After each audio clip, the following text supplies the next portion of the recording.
Ahem. Lock and load, rock and roll. Hello, Johnny. Hello.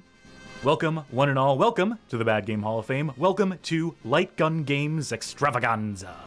This is the show in which we have an extravaganza of light gun games. One of our, if not my most favorite genre of video game. Well, I guess, light gun isn't a genre in and of itself. It's a peripheral. If you want to get technical, it's the rail shooter, the venerable rail shooter being my favorite genre. And I know you're a fan as well, Johnny. I know that's why you're on the segment with me. Why it's become our segment. I mean, you're the one who's got the Sinden light guns, which I'm definitely not still fucking jealous about. But would you rate, rail shooters, in your top 3? It's hard to say with genres. I don't look at it that way, but it's very telling that I have a bunch of rail shooters in my S rank PlayStation 2 games. Let's put it that way. Yeah, no, that parses. I'm that God of War, reason. Time Crisis 2. Hell yeah. 2 great tastes that taste great together. Yeah. So we got an assortment of light gun games here on the program, as we do when this program rolls around. And tonight there is a bit of a theme, a running theme through them, because there's one game, a pair of games that I really wanted to feature that are the impetus for putting this program together. And it got me thinking about a theme. It got me thinking about what can I find that relates to these games that I want to show off, also in the light gun rail shooter space.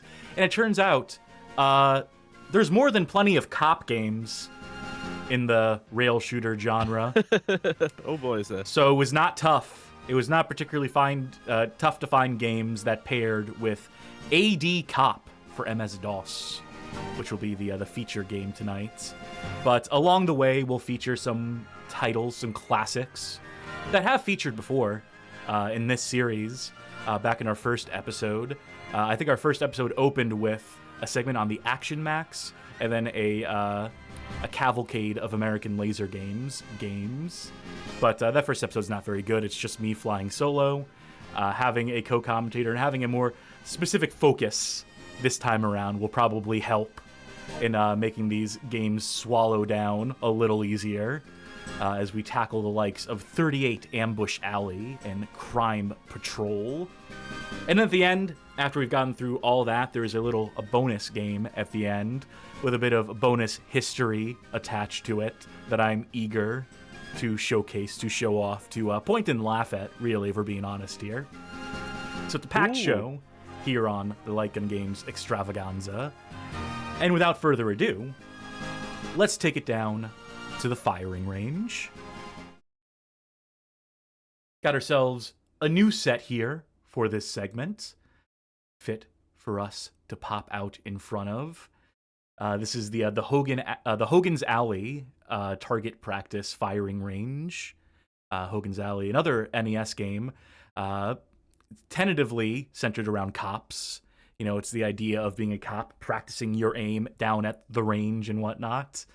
But I'm trying to add animated backgrounds to all of our segments, just to have something going on in the background. This is a present from me to you. Sailor Soapbox, thank you for the resub. Subbed for a year at this point, who misheard me saying Crime Troll and wants that game to exist. That would be... Maybe N-Star Space can get on that. Yeah, N-Star Cube can...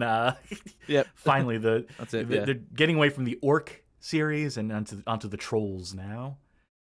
But we move on to rail shooters. The first of which, as alluded to, will be 38 Ambush Alley for the Action Max, released 1987. This is one of 5 games. Well, you can call them games. One of 5 VHS tapes released for the Action Max video game console. What did that console look like? A little something like this. It was a device that you'd plug into your VCR. You had to have your own VCR.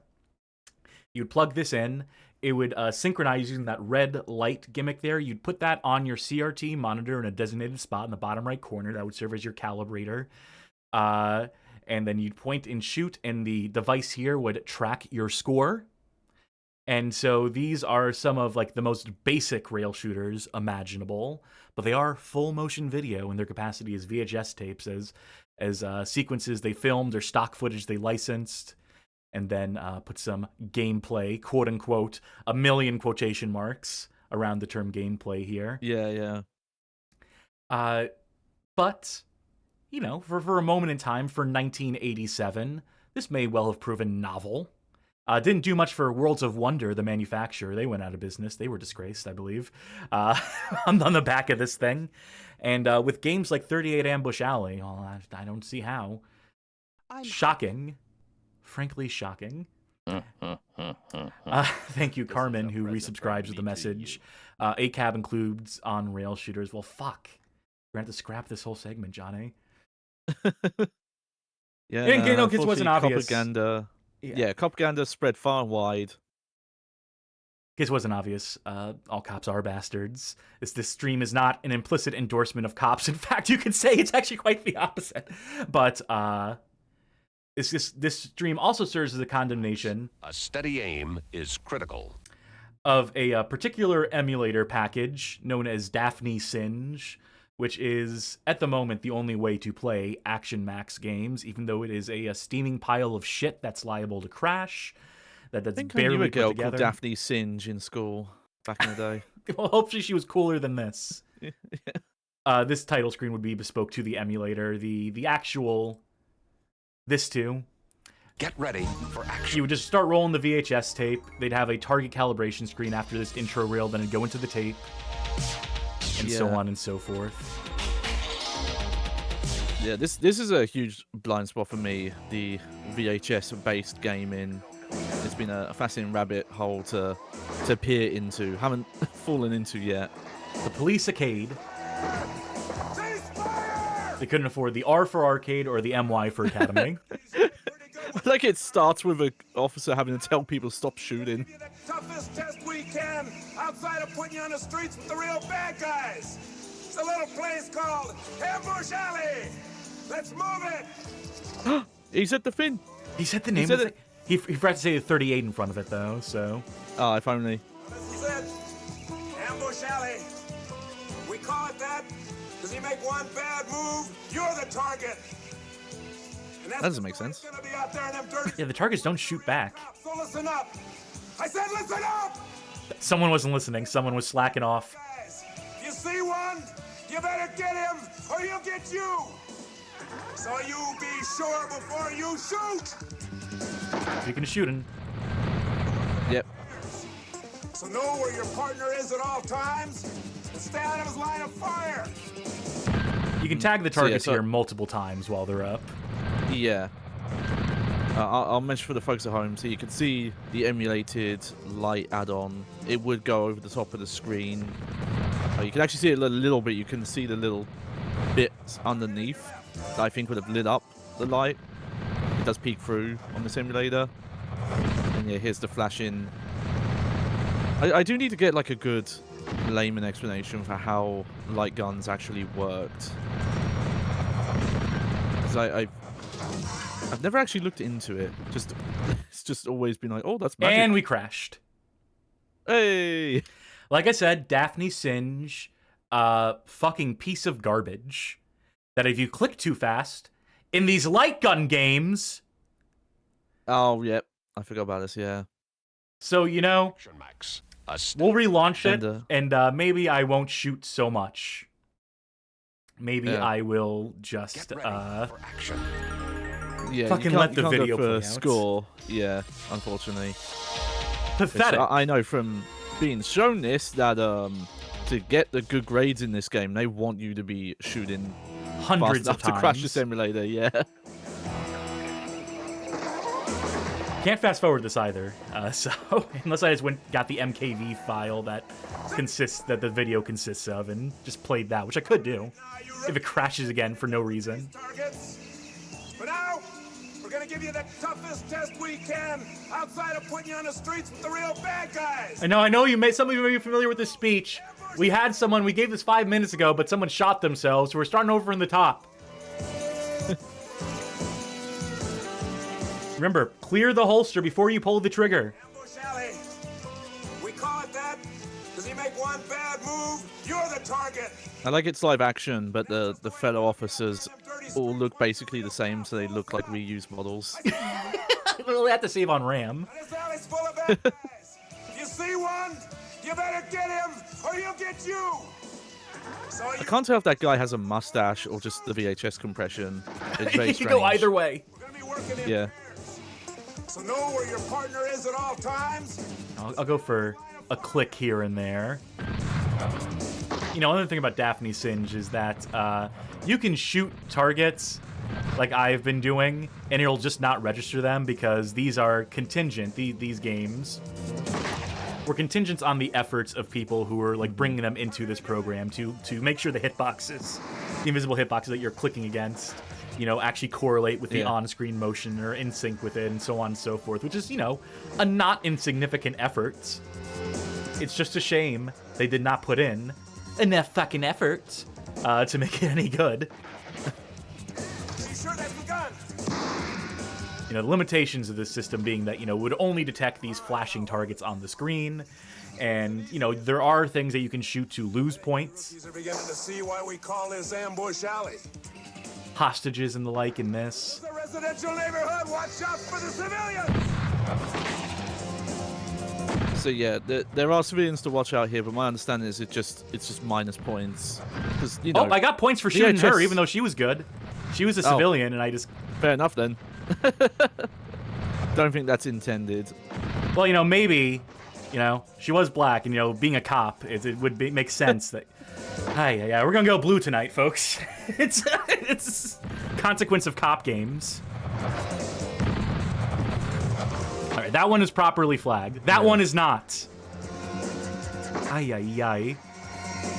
You know, I'm more keen to blame whoever put this together for Daphne Singe than the original Worlds of Wonder folk. Yeah. I'm sure they scored it appropriately. Actually, I would be curious how this original hardware, you know, how did it delineate between good and bad targets? The flashing pattern. Aha. Okay, I can kind of see that, yeah. You're getting better all the time. But in this next area, you're gonna have to use He does have a mustache! because there's a suspect holding a hostage. So be careful. But like from certain angles, it just looks like, what's it, like the shadow you have when you shave.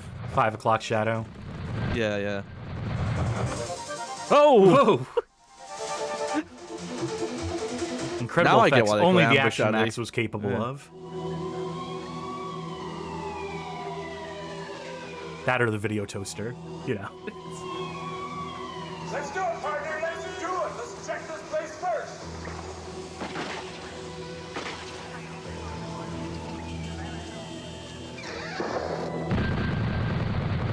So what's great, if you notice these, several of these are mannequins, as you would expect, but they did not have enough mannequins to go around, or otherwise wanted to have some like more dynamic stuff than this range was built to accommodate and equip. So some of these are just people. Some of these are just actual extras and actors standing in place. Place is loaded, partner. Yeah, it's a bit eerie when you first realize it. I legit thought it was going to be a twist. That like, oh, bad guys had like stuck into the target range and disguised as mannequins to like attack you, and it's like, nope. That would be cool. That would be like Send 2 searchlight choppers right now. that'd be some writing. 33, choppers on the way. What Chopper's gonna do here? Oh, it's land a chopper in this alley. Mind the fire escape now.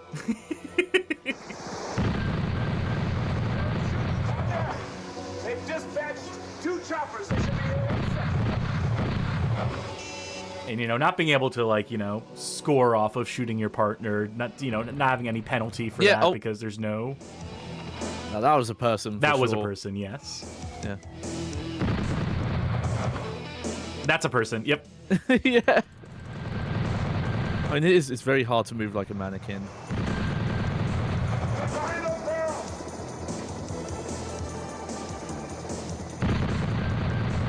Joe DeReal It's says... interesting. Well, Oh, yeah. you go ahead first. Yeah, well, I'll read that. This is what US Republicans think big cities are like. Yeah. We need to get these cops trained. Get as many action maxes as possible down to the police stations.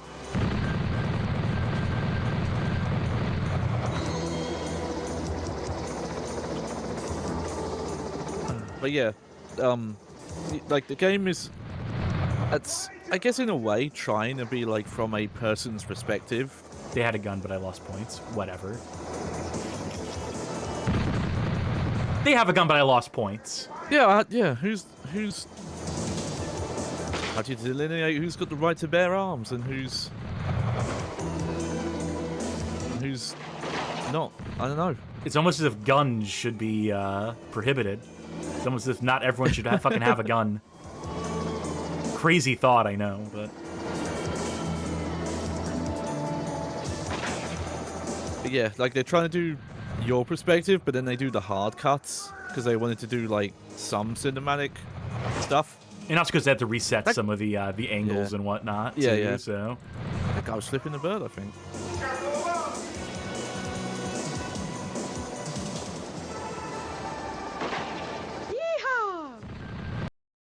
it crashed. Speaking of, Jojo team say something nice. Look, for the time, you know, being able to quote like play, but like film footage, I'm sure, would like that novelty on its own for some people would have been huge. Sure, like, and they would have been easily impressed. They would have been fools, but yeah, like you know, going from the NES offerings you would have had. I'm trying something.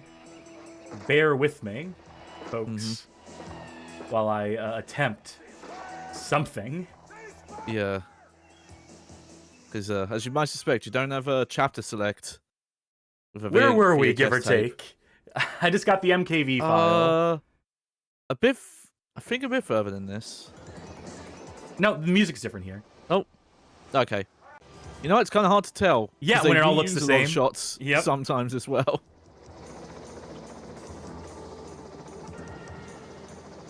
Yeah, so this is just the raw MKV file that Daphne Singe would load. No risk of crashing here. There's also no risk of gameplay.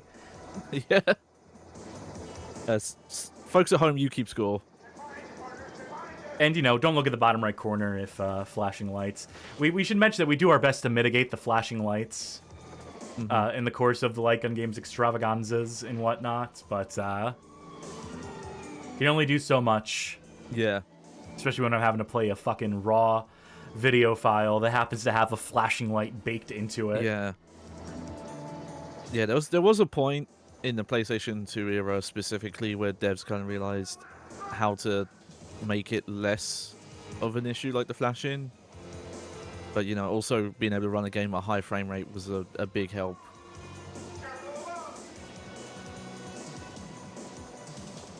Okay, I think we're caught up now. With 7 minutes left to go in this video. So we made it to roughly the halfway point. Which might be a record for Daphne Singe. That's a real guy. Not a real gun, but a real guy.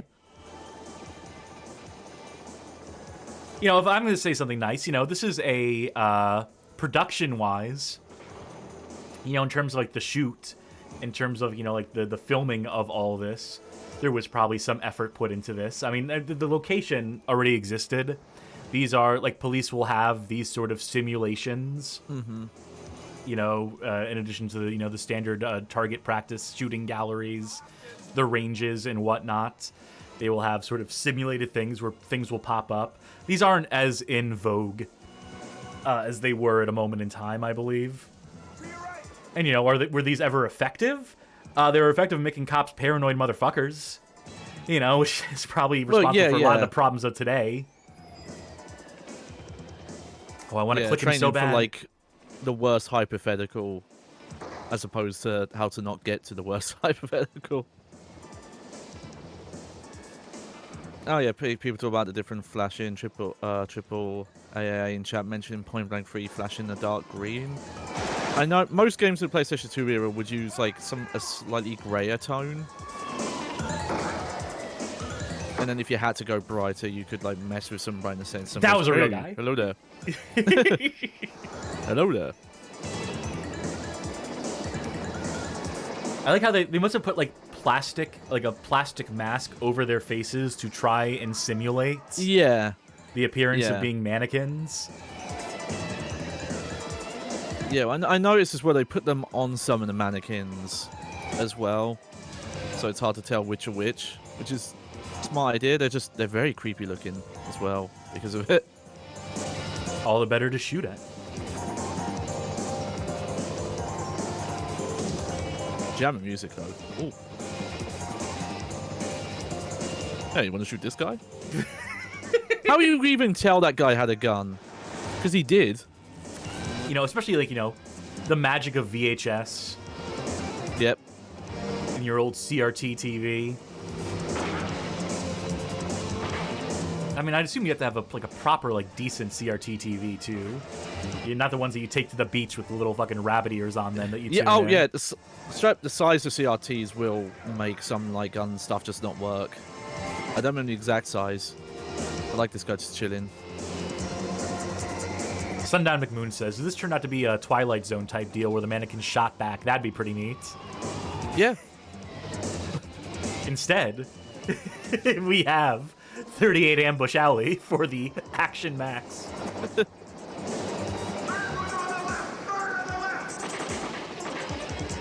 Third on the left. There's one guy on screen, buddy.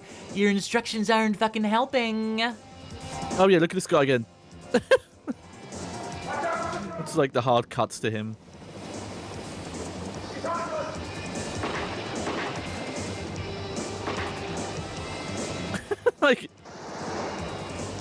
I get the pretense of it. It's just that if you look at this in the literal poses some of the mannequins in, they don't all look like they're there to fight you.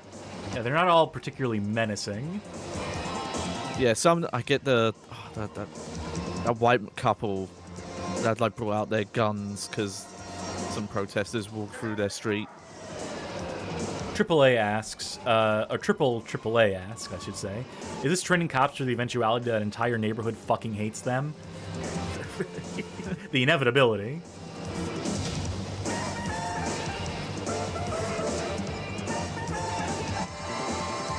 God, this goes on. This keeps going. But, you know, I guess you want your bang for your buck, right? Yeah. I imagine at some point as well they realized they couldn't do a lot of locations, so instead of setting up like different bespoke missions, it's just one long one in this area.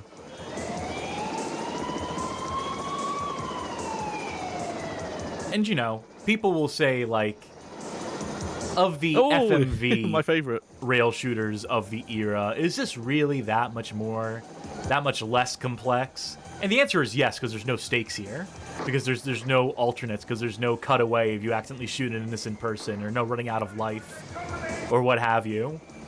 Yeah, it's like one step away from the honor system of scoring. Hulk Hogan. You know, the next game we're gonna play is an American Laser Games game. Yeah. You know, they have Mad Dog McCree and Mackenzie and Co. And so on and so forth. Eventually have Nancy Drew.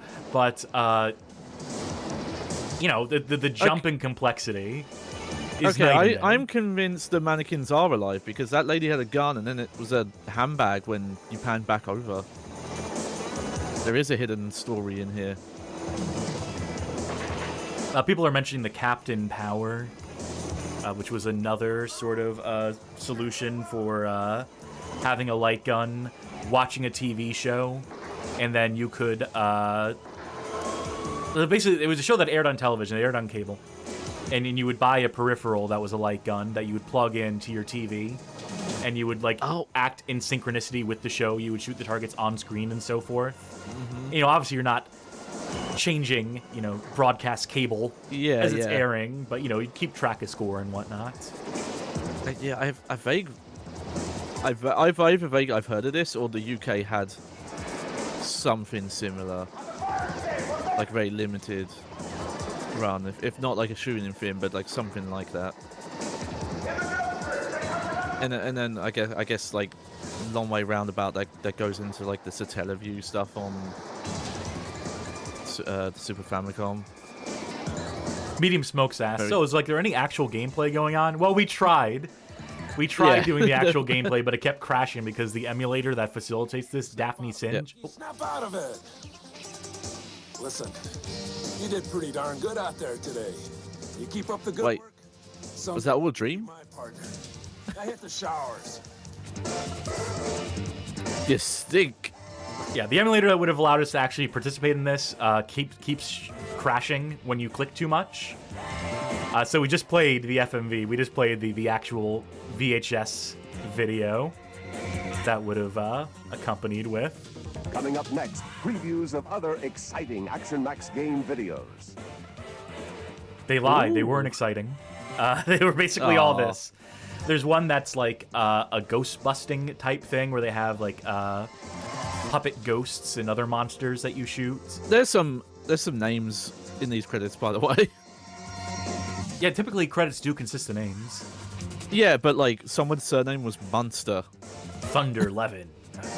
Yeah, I'm not sure about some of these names. Gregory Battle.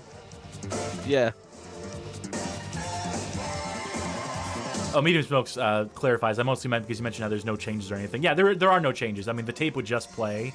It wouldn't know to cut to like a second tape because it wouldn't interface with your VHS gameplay, with your VHS player in such a way where it could switch tapes out on the fly. So no, it would just be basically keeping track of your score as you shot at targets on the screen. Yeah.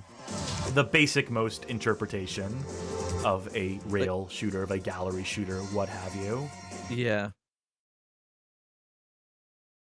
So yeah, that was 38 Ambush Alley. If I recall correctly, the first time we tried to show this off on this program, on Gun Games Extravaganza, it did crash as well. Not a surprise, like I said, Daphne Singe, one of the worst emulators ever made, one of the most just ghastly, crash-happy, useless emulators ever designed. But, you know, someone tried at a point in time to preserve these games. I guess that should be lauded in some capacity. But, man, could really use a new version, a new take on this. Anyhow, Jodariel asking, have y'all played Who Shot Johnny Rock already? Not on this program, but that is one that we can potentially show off one of these days. That's more of a detective game. Tonight's a cop night. So maybe we would do a detective night that has like Gumshoe, if it could culminate with Who Shot Johnny Rock. But the developers of Who Shot Johnny Rock would be American Laser Games, who also produced a little game by the name of Crime Patrol in 1993. Now, we've only gone and covered the entire American Laser Games story before in our feature-length article on the game Mazer, badgamehallofame.com/Mazer. Easy URL that time. So we cover the entire history of this company that were innovators in the FMV light gun rail shooter space. And this is, well, they had Mad Dog McCree. That was really the one that broke them through. And they did a few other westerns, but Crime Patrol and a squeakquel, Crime Patrol Crime Patrol 2 Drug Wars. There we go. Were kind of like their most action schlocky, some of the most fun stuff that they had put out. Take a look at the back of this ad flyer so you can see what these cabinets would have looked like. And these were Laserdisc.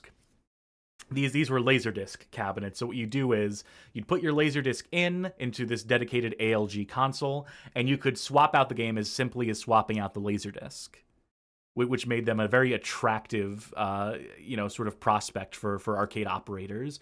Who are like, well, I'm buying this expensive cabinet, but when they put out a new game, it's as simple as swapping out the Laserdisc if I want to put a new game in, maybe swapping out the marquee art or what have you. So you get a number of games. Their worst being Gallagher's Gallery, which is, something that we use like for the prologue graphic for this program, and it is also something that's like of an infamous game in Bad Game Hall of Fame history. Obviously, American Laser Games couldn't persist forever just putting out these games. They have a whole litany of bad ideas and bad business decisions that lead to them eventually folding as in the middle of their pivot to girl games, which was, could have saved them if they had not sunk so much money into this sort of technology, into the arcade market as it was in process of collapsing, a collapse that they were partially responsible for. But anyway, you can read all that in the Mazer article. And if we ever do Mazer on the show, which we might, or just do an ALG night. Then we'll do a proper history section on the show for that. I just kind of want to get into this game. I want to play some damn Crime Patrol. And, funny enough, the way that you run this game is with an Amiga emulator. I'm using WinUAE at the moment. Because, the inside of those cabinets were just Amiga machines that interfaced with the Laserdisc, that interfaced with the playback, and allowed the scoring and all that to be kept track of. Yeah. That's also a bygone era of arcade hardware stuff that I find fascinating, and some of the weird base, like origins, like some arcade cabinets, in some cases literally being a console wired to a circuit board in a cabinet. Or just like the weird ways they would do stuff, here. I definitely need to recalibrate. Mm-hmm. I think I need to aim down and to the right to get it calibrated here. Because if I aim towards center, watch it was down and to the left. You see how it's aiming a little bit down to the right there? So if I need to calibrate it, I need to shoot like right about... Oop, I fucked up. I pressed service instead of... Yep. It's like real life. Sometimes people adjust their sights because the way, to match the way they aim. Now, Johnny's seeing a lot more flashing. We've made efforts to mitigate the flashing on the viewer end. Yeah. It may not be perfect. Unfiltered. Yeah. But we hope that this is sufficient. Now, fun setting here in the... oh, fuck, I did not mean to. I keep switching between the service button and the... Okay, here we are. Nightclub, adult, family, Spanish adult, Spanish family, for different markets, for different arcade operators. There's a nightclub. There's a level that takes place in a nightclub. We'll just leave it on nightclub adult. There's no nudity. There's nothing that's going to get us in any sort of trouble here. So we'll just leave it on adult. English adult at that. Good start, cowbell. We gotta let the intro play out. The sizzle reel, the attract mode.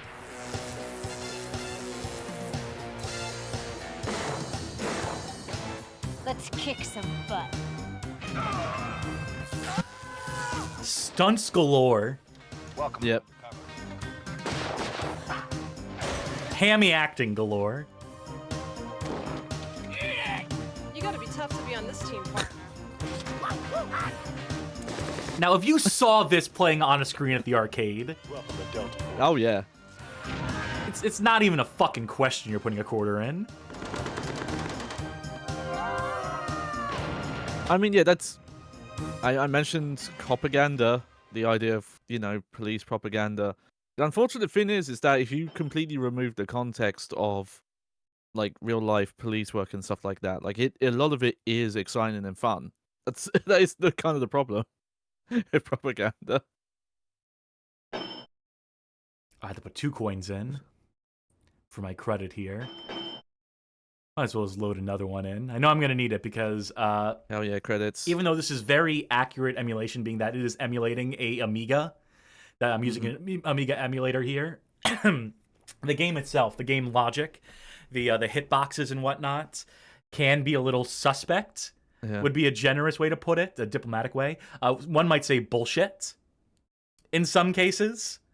So there are some encounters here that I will probably need to take multiple times, even though you will see me shooting the at the mark where I should be, when I should be. Mm-hmm.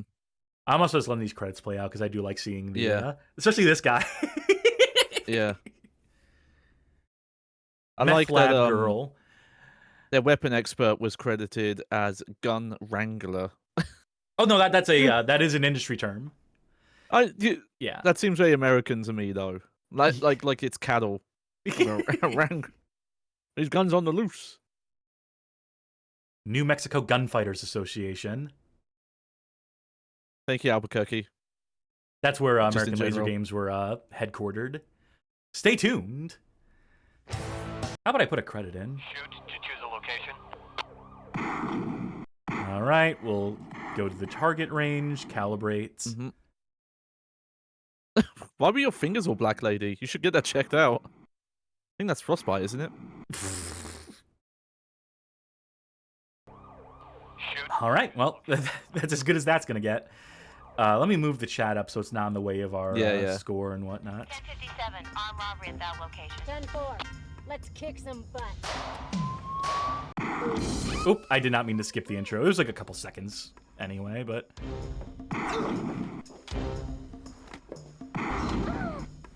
So pretty basic, but again, infinitely more complex. And if we whiff a shot here, what it will do is it'll switch over, it'll skip ahead on the laser disc. Oh, some glorious CRTs. Some two Cafe 2 TVs in this place. Shoot to choose a location. God, I forgot how quick some of these are. Will advise. Look at this fucking car. Hell yeah. A ZZ Top in there somewhere?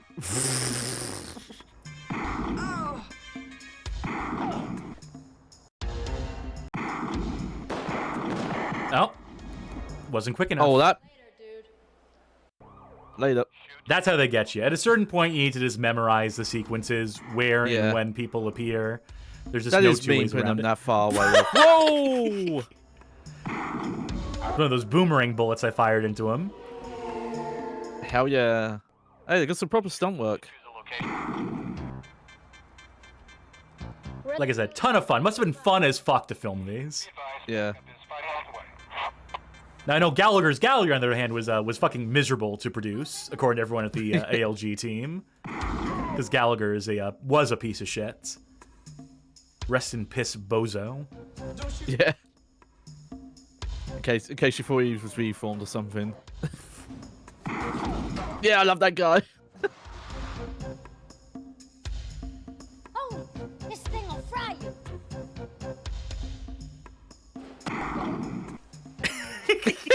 I love the choices that these actors make, yes. You can tell who were stunt actors and who were... Oh, well, sure, I'll do this for like $50. Where is that backup?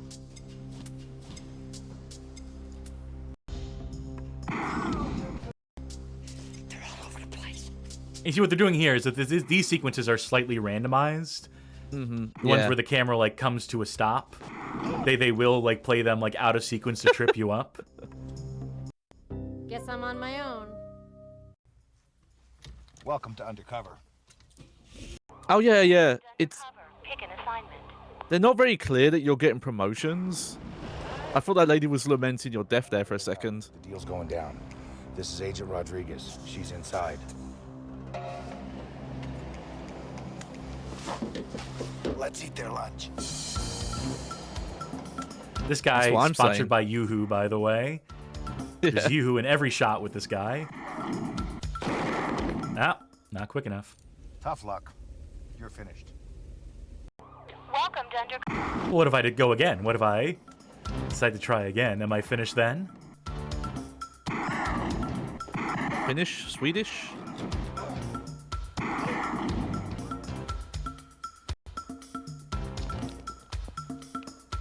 Let's take them.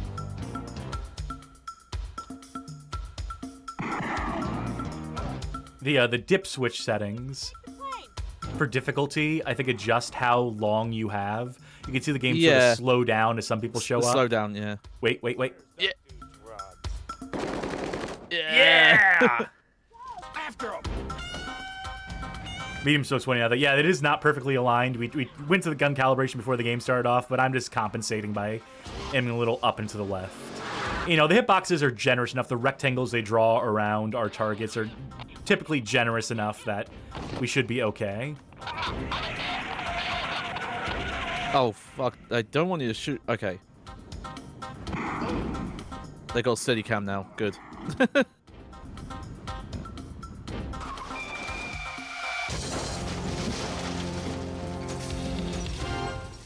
They had car flipping over money for this production. Yeah.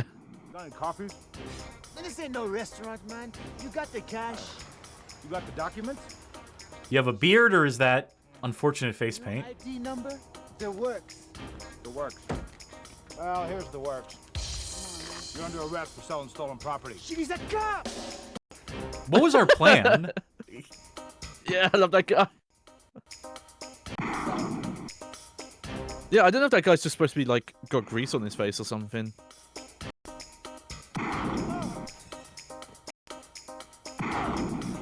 Oh, You see, I'm everyone. surprised this game even has reloading mechanics. Considering how like one goon at a time it is. Yeah, it's just to make sure that you're remembering to reload between encounters.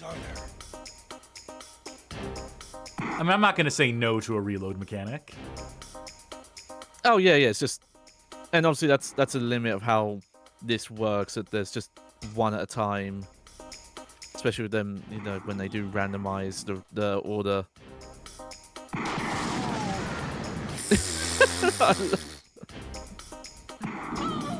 Like when they just fly towards you.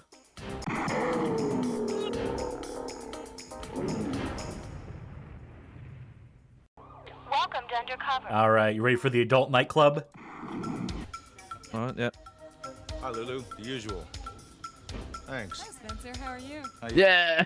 I mean, Yoo-hoo is a banger chocolate drink. Tongue Tagliano up there. I will say. He's a cold-blooded killer. We've been after him. That might be the East Coaster in me, but nothing goes better with a bagel and cream cheese than lox and a fucking Yoo-hoo. And it's not the kind of heat I like. Is that donut-eating gumshoe? I don't know why I just love this guy going, shut. Bambi. What I should turn down the heat, boss. Take them, boys. I love those guys from some fucking 1930s era gangster movie. Yeah, see? We're gonna stop him in his Yoo-hoo drinking ways. Sorry, lady.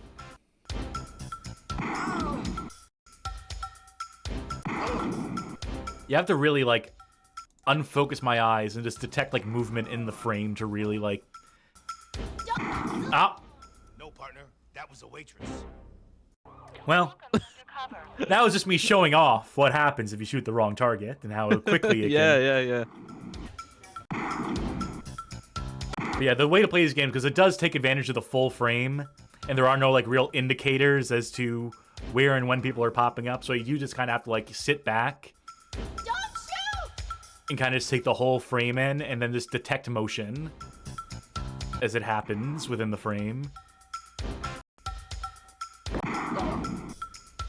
It took, a Virtua Cop to have, the on-screen indicators where targets are popping up.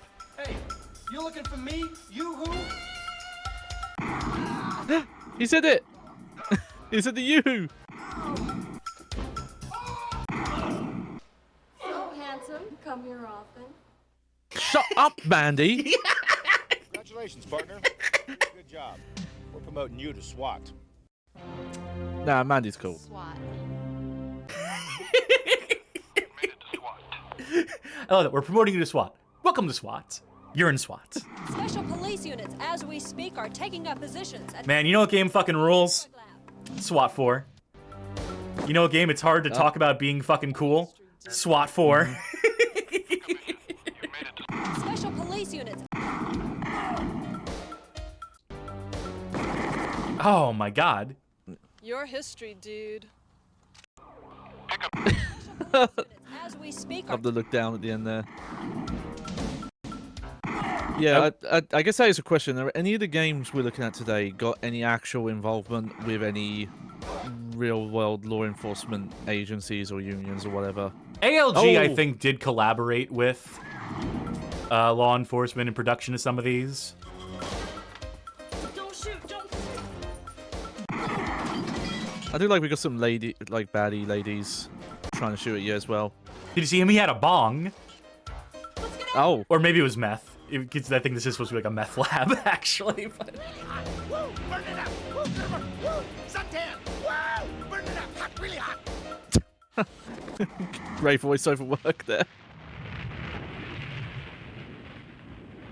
I hope the lady was okay. Just blew that place up. Hope she got out fine. You've made it to SWAT. See earlier, Elvis, the culture advisor, mentioned that at least one of the stunt actors in this has worked on multiple Fast and Furious movies. Hey, working stuntmen.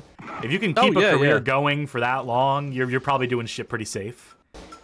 Like, I'll bring it because it came up on our programming that the stunt actor who was Keanu Reeves' stunt double on the Matrix films, who later went on to direct the John Wick films, did Chad motion capture or whatever his name is. Yeah, did motion capture for Terminator 3: Rise of the Machines by Black Ops. You can see him in the behind the scenes footage they filmed. That guy said, "Don't shoot me, I'm Union." By the way. Oh. Were you supposed to shoot him then? About that new car loan. That fucking guy. You can tell I shot too early in one instance there, even though they're on the screen. There's, limitations of this hardware, limitations of this system, and there are many.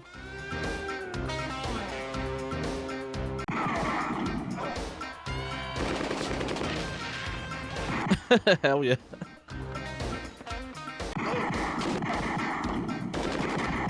Oh. I need to look into it, but I should probably play the Wavy Tube Man Chronicles DLC for Guns Stringer. Yeah, they're homage to Mad Dog McCree et al. Yeah. Featuring... Oh, I'm not going to remember his name. The movie studio that did Toxic Crusader. Trauma. Yeah, the main guy from Trauma is in that. Lloyd Kaufman. Yeah, Lloyd Kaufman. Yeah, he's like your mission giver. You're a history partner. No one credit clear for us, as DJ Otters pointed out. That's going to happen when I'm using a mouse instead of a light gun. I know we bring this up on every episode of Gun Games Extravaganza, but using a mouse, some would think it's easier. It is not. You can much more easily flick your wrist with a light gun than you can with like a mouse and land exactly where you want it to land. The human finger, that kind of motion is so much more intuitive with a light gun. Yeah, it's better than a controller in some cases. Though funny enough, I was messing with Silent Scope, the PlayStation 2 port of it. And it's actually kind of easier on a controller than it is with a mouse, even though it supports mouse. Because it's really easy to have steady aim when you're using a controller. Nice work, partner. Welcome to the team. Welcome to the Force. Pick a mission. Delta Team, are you in position? 10-4. How you've been enjoying your Sinden? I know you've been enjoying it. I've been watching you enjoy it many a time. Yeah. Yeah, no, it is very good. I need to look into actually. Someone in the Sinden Discord has made a fork of PCSX2 that's like better compatibility for it.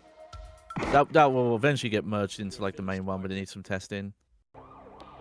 But yeah, it is really close to playing on like an actual CRT with like a good quality light gun. And it probably will show up on the stream. Really? History, dude. That didn't work? Welcome to the they really didn't give that to me? Thought you were gonna say, really? Bringing that on the stream?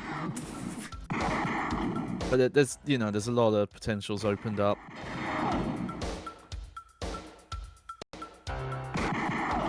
Oh, yes.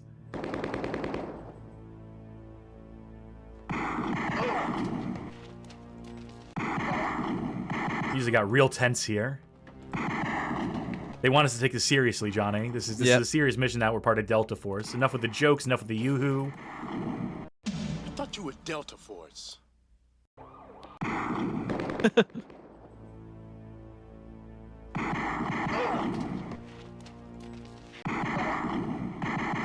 Some sick combat rolls. Now, I'm used to double tapping. I'm triple tapping at this point. Yeah. Just to be safe, just to be sure. I do like the tricksy ones where they'll, you hit them, but they've got like a last man standing hit. All right, time for deathly seriousness.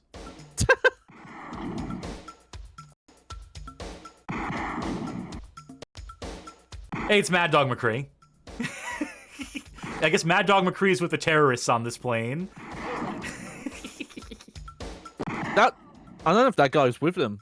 You just shot there. I think that was just a random guy who's just like, screw it. I want to take this guy down too. This looks like it might have been hell to coordinate to get everyone to move in time there.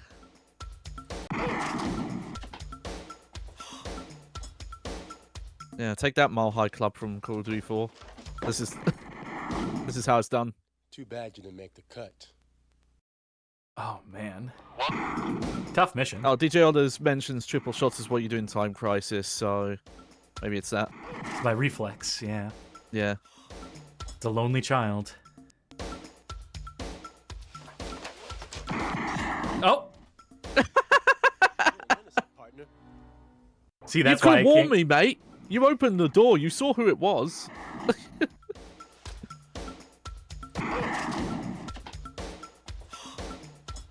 You could have said it was clear. Yeah, you can see the, like, when they put the camera in close, you can see where the... That ought to be good for some frequent flyer miles. I love how nonplussed all these civilians are. How they're all ready to crack jokes and... They got all their one-liners ready, yeah. Advise of your present location. Stand by, base. Something's going on here.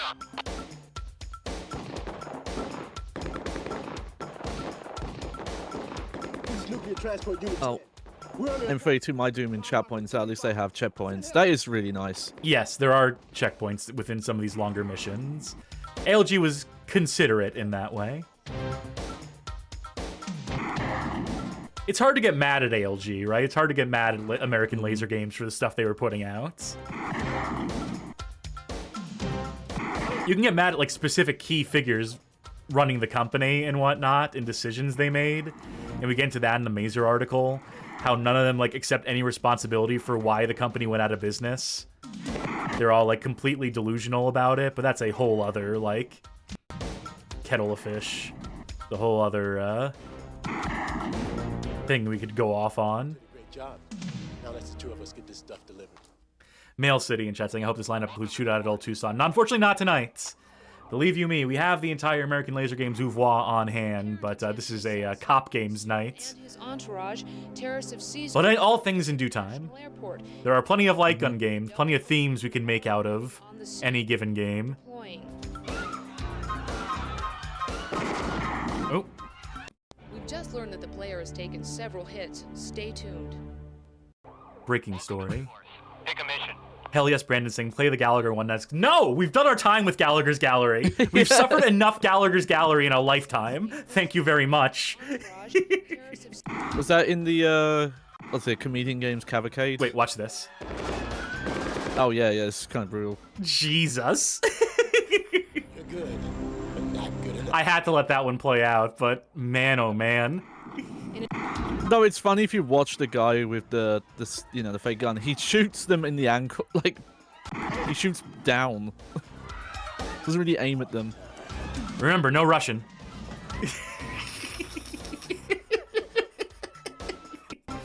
That joke's for me. Your history, bro. Oh, I thought you got that guy. I mean, I think I get half these guys, and yet I don't. Because that's the ALG magic. This might be the toughest screen in this game, because they can come from such funky angles. And without, having an actual light gun in hand, this is markedly tougher. I basically need to pre-fire on half these fuckers. I'm just going to assume left-hand side. Nope. Ah, there it goes. Too bad you didn't make the cut. Put a couple more quarters in the machine. And I just gotta get real lucky here. Oh. If I was a real pro, I could tell just based on, the first couple, frames of footage which shot they were cutting to, but... Your history, bro.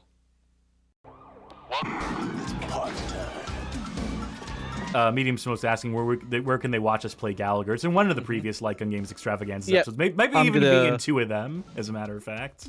I'm gonna get the VOD for that, actually. I think it's shown up 3 times on this show, as a matter of fact. Oh my god! This screen is ridiculous.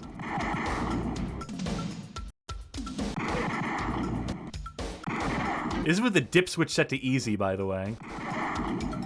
At least I know they're not going to pop up from that side anymore. This last guy should be on the right.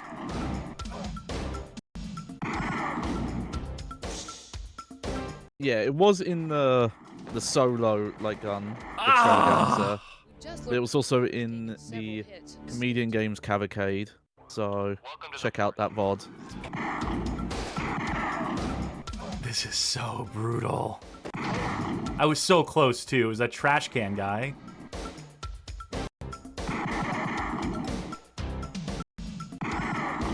Okay, should be 2 more on this side.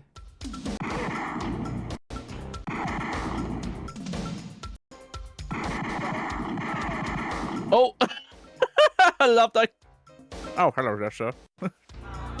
No guy urgency in, the fucking, in that, man. The guy in the little bin. Ay.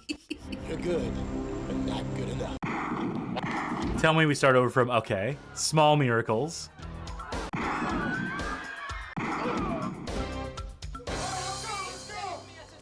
we having fun yet? I mean, I was until this. Keep playing. I was having fun until this set of missions. Power plant, the situation is critical. Delta Force members are attempting to stop a terrorist plot to hijack plutonium. Let's rock and roll. I think this is the last mission. Let's end on a high note. I want to give people a fun trivia fact here. If it wasn't for The Shining, you never would have had this game. You don't say. Because it's not the first film, but it's like the the first like proper film to use a Steadicam. That you could do like like the shots where they're chasing the kid through like the maze and things like that. There's the shoulder-mounted rigs. I've held the Steadicam before. That shit's fucking heavy. Yeah, no, they got the guy who made like the first prototype for that film. So yeah, see, you can say Stanley Kubrick and Crime Patrol in the same sentence if you try hard enough. Oh, oh the guy. Oh yeah, no, there is some amazing stunt work on this, and like dangerous looking as well. I hope they're all okay. We'll be in a helicopter and out of here. Wait, was he talking to you there? Come on, you can do it. Were you sneakily, you both side in this? Yes. Love pyrotechnics. Quick, the tackle's escaping by helicopter.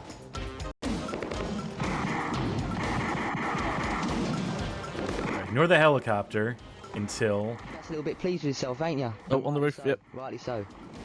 There we go.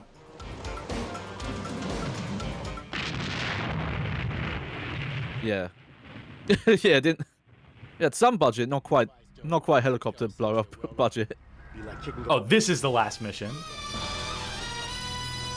So close. Right, this is the night vision one. I almost forgot. This one sucks.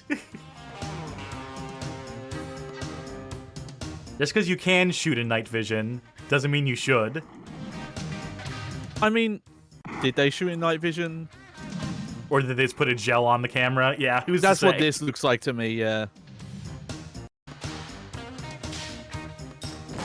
Yeah, like this just looks like they kind of lit in a way that they knew it would look like night vision if they filtered it green.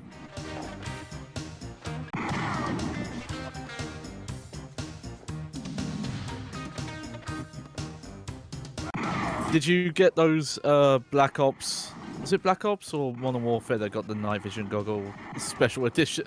No, because that would have been for the console version. I was playing them on PC, so... Watch out, these terrorists are hoarding all these cardboard boxes. Yeah. They're threatening to put Amazon out of commission. Good job in there. Maybe we should let them. Hey, we got one. Go ahead. Oh yeah, back when backspace was called rub. And that's how it unceremoniously ends. But I have a little bit more fanfare. I have a little bit more spectacle.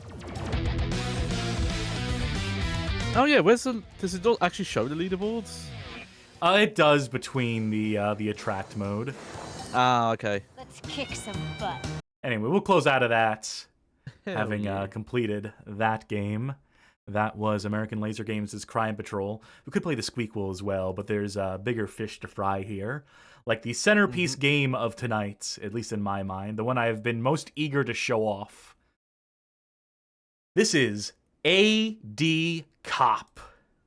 This was developed by the Electronic Music and Animated Graphics Group, published originally by Japan Software Engineering Shop. This is a Taiwanese-made DOS shooter, which has been repackaged and resold in many a territory. Perhaps most infamously, we're looking at the Polish cover here. This release put out by Mirage Interactive, who would go on to become something like Schlock Auteurs in time. Sniper Path of Vengeance comes to mind.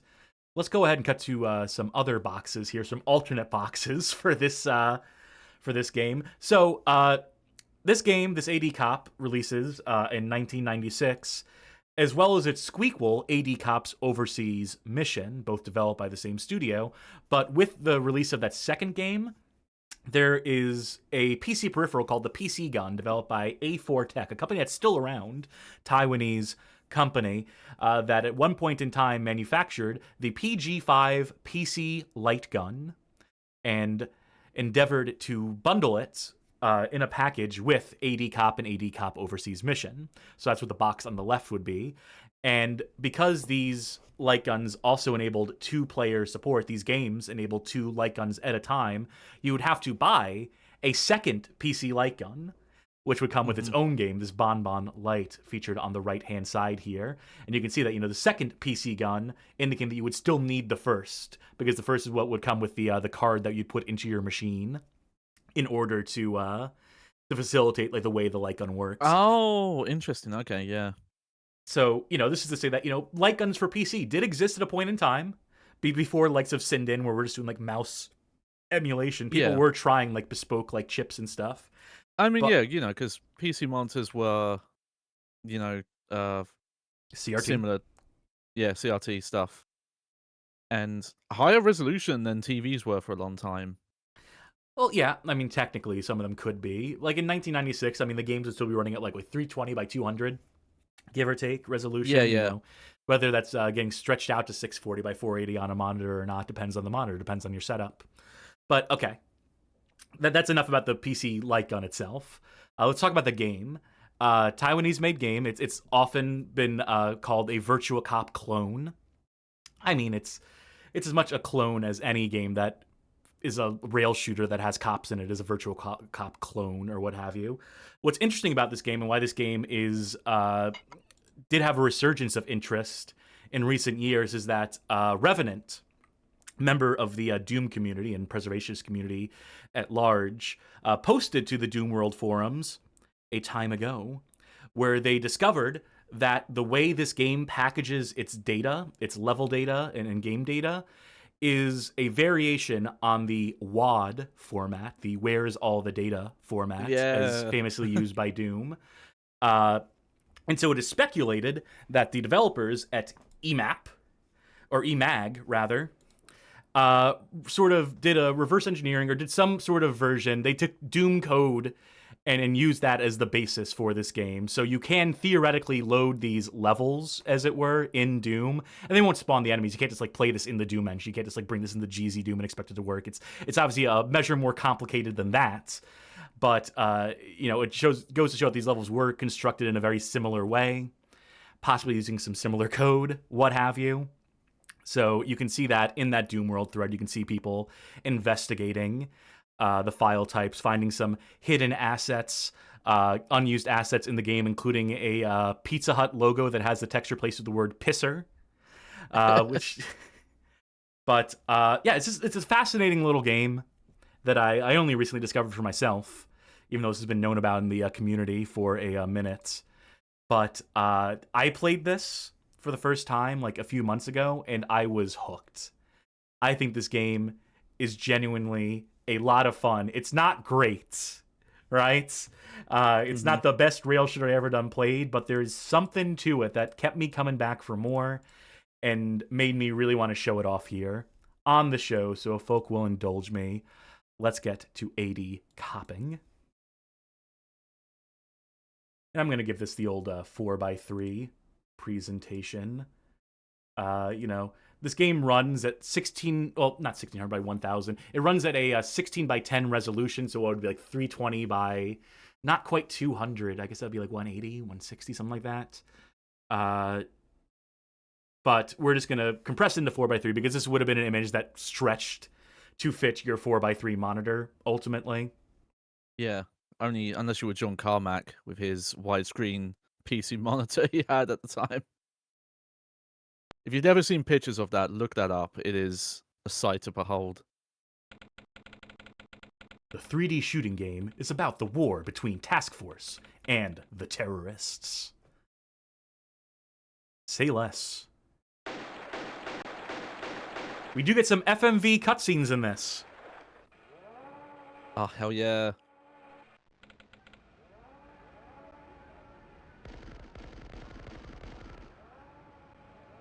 Oh, this is some Future Cop shit. Rabble, rabble, rabble. Yes, yes, yes.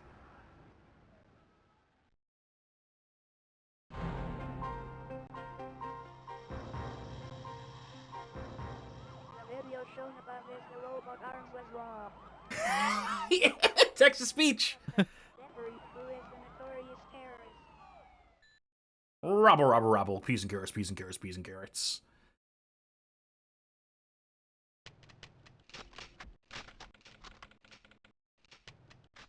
I love the animation for him grabbing these big shells and putting them in his... I love everything about these animations. Yeah. I love everything about this game. It's a gem. And yeah, this would have supported your light gun. But we're just going to play it with a mouse. Because it also had mouse support just built in, and that's the easier way to do it. It doesn't have screen flashing either. Funny that. Oh, okay.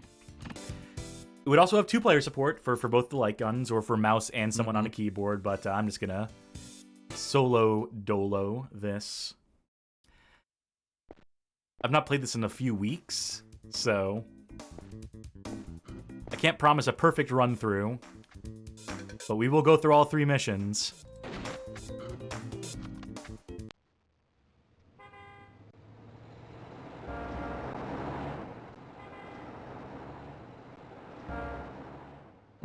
Look at these human.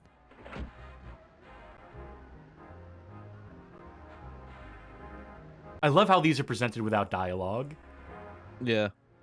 Because if they did dialogue, it would just be text-to-speech again, I imagine. I don't know if this specific art style has had like a retro throwback era, but I wanted to. It's deserving a little of bit. it. I guess the closest example I can think of is Crow Country. Well, got my drink in. Time to go to work. Handling guns. Saving lives.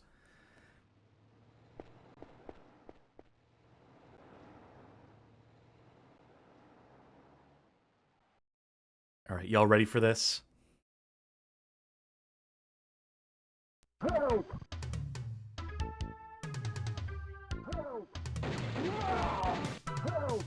Right click to reload. If I press left and right click at the same time, I launch a nuclear bomb.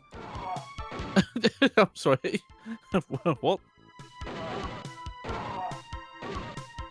Yeah, those missiles in the top left corner. Yeah.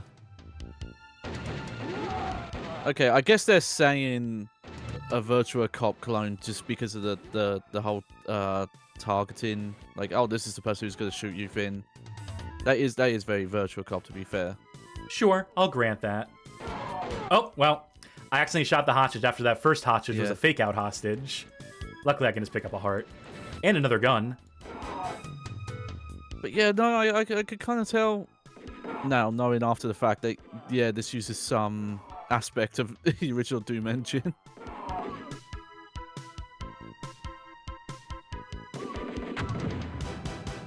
Complete with exploding barrels. I wonder if they just ripped that code wholesale. Probably not.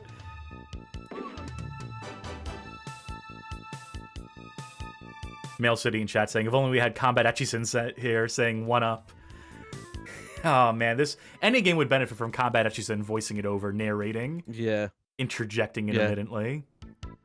See a couple people chat mentioning this does have some like Death Crimson-esque camera movement. Oh yeah, yes, like, absolutely. It's not naturalistic in the slightest in the way that, you know, I prefer my light gun games to be. But, you know, also, can I get too mad at this game of all games? A game that has brought me so much joy. Yeah. Ooh, colored lighting though. We have our night vision peepers on because we shot that machine out, which makes the place dark. Right, yeah. Okay, yeah, not quite colored lighting then.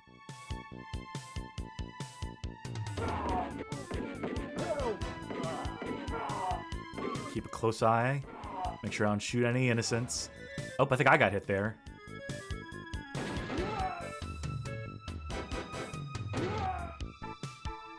I do like that this game goes places. Yeah.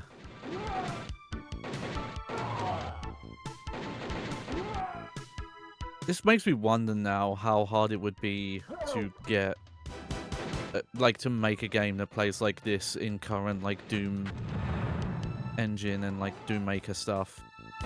Probably not impossible, but also there's probably better solutions for rigging a light gun game. Oh yeah, but just the idea of like, just the novelty of it. Yeah, and then I know there's a GZ Doom successor now. I just don't remember the name of it. UZ Doom. Yeah, but just the idea of giving people like, hey, here's this bin. Are you ready for a boss fight?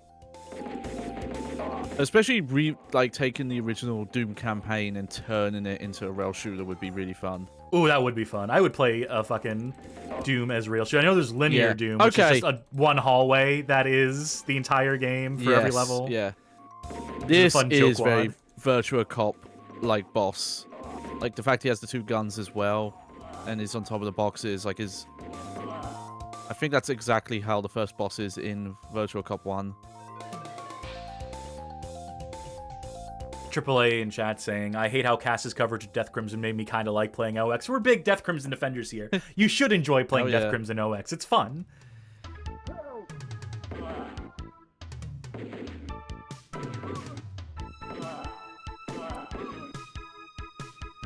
A lot of opportunities for bonus scoring here if you can get targets as they're running away. Yeah. Now, does it do the Virtua Cop thing where you can get different guns for, like, the extra targets or, like, boxes sometimes? Yeah, there are a couple different weapons, bonus weapons. Oh, okay, cool. Hell yeah. Might be able to get one shortly. It's very quick. I'm trying to figure out if this is pure Doom engine, so when they tilt the camera, it's distorting the perspective. Build engine style too. Yeah, I mean, yeah. I think it's reductive to call this like a Doom engine game. It's clearly doing something else. It's clearly bespoke technology. It's just, you know, utilizing some similar tricks of the trade. Yeah.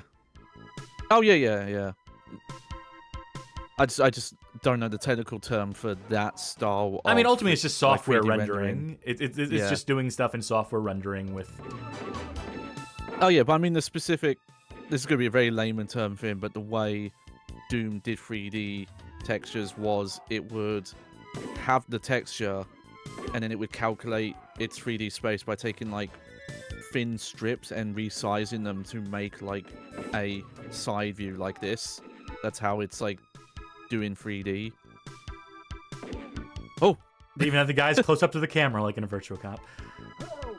Oh, god damn it. That dude was just completely in the way.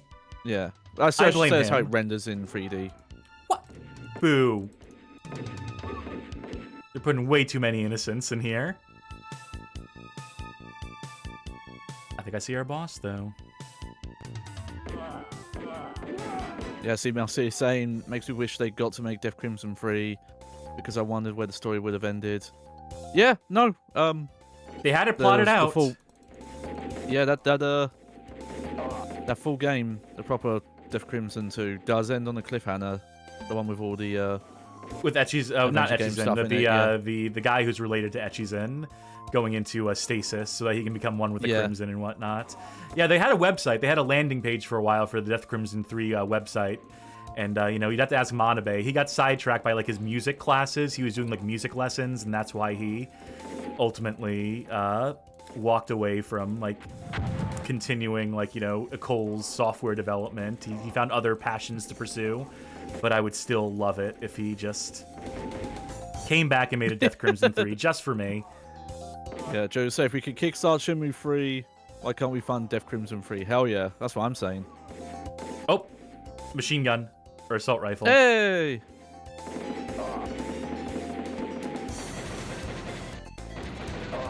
Unfortunately, he has very limited ammo, so we've already drained it. Yeah. Ooh. Got the symphony music. Ooh.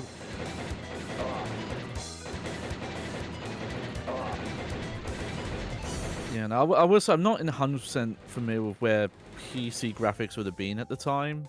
By 96, you know, you would have had Quake, so I mean, 3D rendering was possible. But if you're like a Taiwanese developer putting out like unlicensed games, I accidentally fired one of my missiles by clicking both mouse buttons at the same time. But I mean, it would still be, you know, potentially easier to develop, and you know, it would be, you know, more broadly accessible for people who did not have 3D accelerator cards or what have you to make a game like this. Yeah, because I was also thinking of, like, you know, because, again, this is very Virtua Cop in nature, but Virtua Cop home ports at the time were very compromised because those arcade machines were using a very cutting-edge technology for the time. I forget, what was the... I don't know if you noticed, what was the, like, company that Sega would partner for a lot of their 3D I don't think it was, like, time? Boeing, but it was, like, some, like, airplane manufacturer, like, you know... Or no, it was like, it was military industrial complex. I think it was straight up like a Hammerlead Martin or that's not the name of that company, but you know, people know what I mean. It's like one of those. Lockheed Martin is what I'm thinking of, but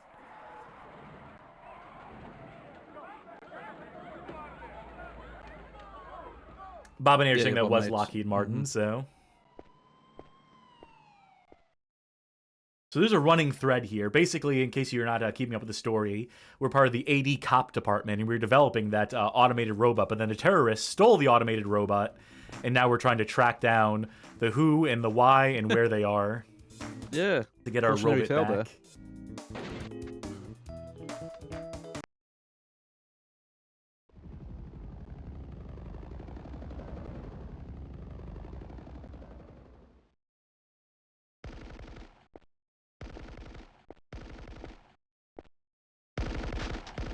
Oh no, the game factory. They're holed up in the game factory. Let's just demolish the whole building with everyone inside, honestly. It won't be any major loss. It's the most efficient way.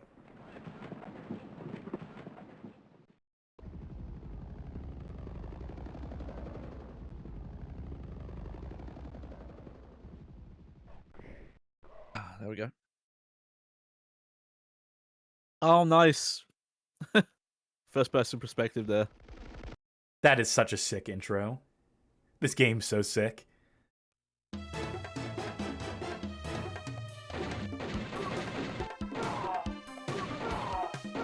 You can tell they had, you know, we talked about how they had so much fun making those American Laser games. They must have had a blast making this fucking game, too. The amount of fun action movie flourishes they put into this. Like, yeah, they could have done more to keep, like, the track naturalistic to, like, where it'd be, like, you know, an actual human perspective and movement. I'll be fair to them, like, Virtua Cop was not amazing at that at the time. No, it was not. House of the Dead Crisis 1, amazing at that. Yeah. Also, Time Crisis 1 would have been around this time, and they did a pretty good job for the time, yeah.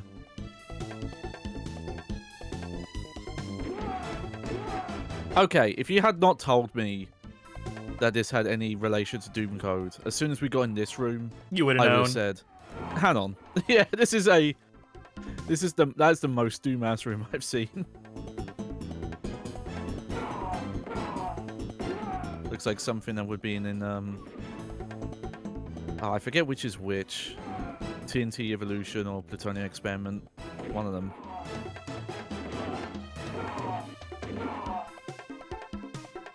AAA in chat points out Time Crisis 1 had mostly static camera during the action. Yeah, but I'm the I guess you call them interstitials, but you know the transitions between areas. Yeah. Where they firmly plant you in the feet of Richard Miller. Yeah.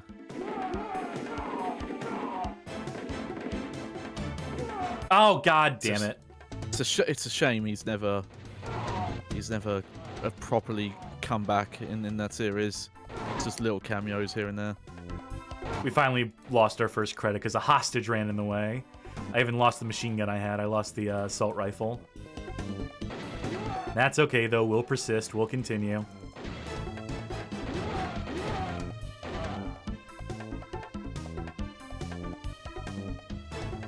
Loving this music though. The best that MIDI can bring you. Yeah.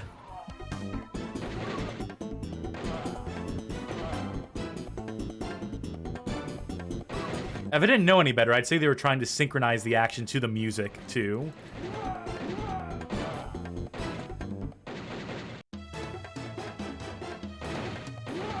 Oh, there we go, yeah. Good, yeah. I'm not up on my technical terms. I wish I remembered what the specific rendering technique from, like, Doom and Build Engine stuff is called. Don't worry about it. Don't obsess over it, either. Yeah, I'll do that. That'll keep me up at night outside the stream. So, don't worry, all good. Down the hole we go.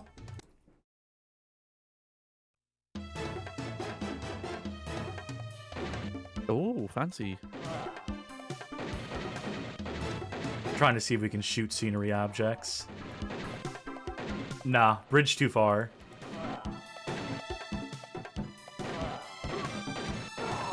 These vases are getting in the way of some of my shots, though, so... Devious. Downright tricky.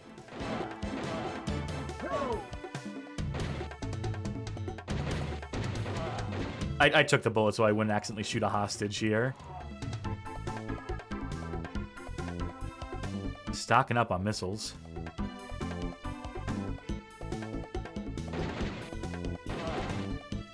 Is there Time Crisis 5 discussion happening in the, Yeah, because I brought, you know, Richard Miller coming back, and people mentioned Time Crisis 5 brings back...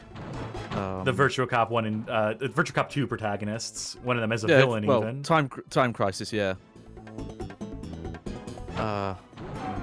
Keith and Robert, do I remember their names? Time Crisis 2, yeah. It's Keith... Anyway, Time Crisis 5 is fun. I like what it does with the cover, but it is not a great game, all told. Yeah, it's a bit of a mess, yeah. And it's like, yeah, it's cool bringing those characters back, but they don't really look or act anything like... I mean, there wasn't much to work on, but they especially don't look the same. And that especially goes for the returning villains as well. They get real anime in that game. That's the least of that game's problems, though. It's more to do with the combat encounters and just like pacing things and the piecemeal way they initially released it before they put out the. Yeah, that's really funny. Yeah.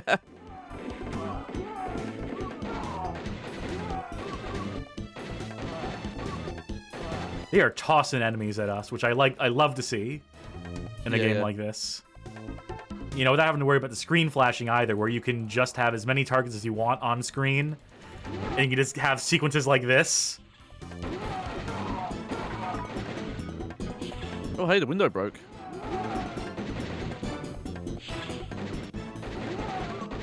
Trying to figure out if that line there is a glitch or... Oh, yeah, it's definitely a glitch. Rendering error, yeah. These things will happen. It's the fun thing with the way this game is made, though, is they get to have all the bodies stay on the ground. Oh my god. I'm too trigger happy tonight, folks. I'm sorry. I'm sorry to all hostages, all civilians watching. AAA say, speak anime, would it be nice if we had an anime like Gun Game? Well, it doesn't emulate great, but there is the Cobra arcade game. There's also the Lupin the Third, the shooting, and it's Lupin the Third, the typing as well. Yeah. but that ran on the weird like zooped up PlayStation 2 hardware that doesn't emulate great right now. Cobra did. I think the Lupin games ran on Naomi. Yes, that's what I meant specifically. Yeah, Cobra. You know, I'm of the opinion that there should be more rail shooters, just in general, coming out. Yeah. And if someone wants to make an anime-inspired one, why the fuck not? Yeah. And I'll definitely say getting into VR in a cheap way, getting that PlayStation headset. My suspicion that VR would be a good place to take that stuff. Yeah. It turns out. Kind of makes a lot of sense. Got myself a gun.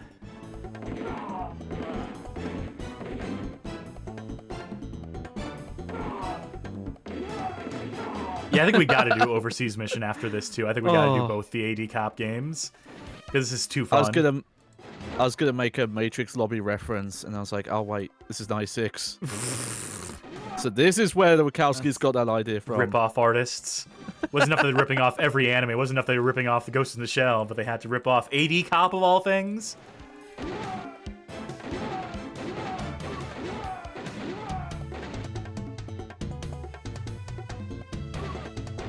Most rail shooters just do not have this density of enemies. And I think that's a big reason why I love this game so much.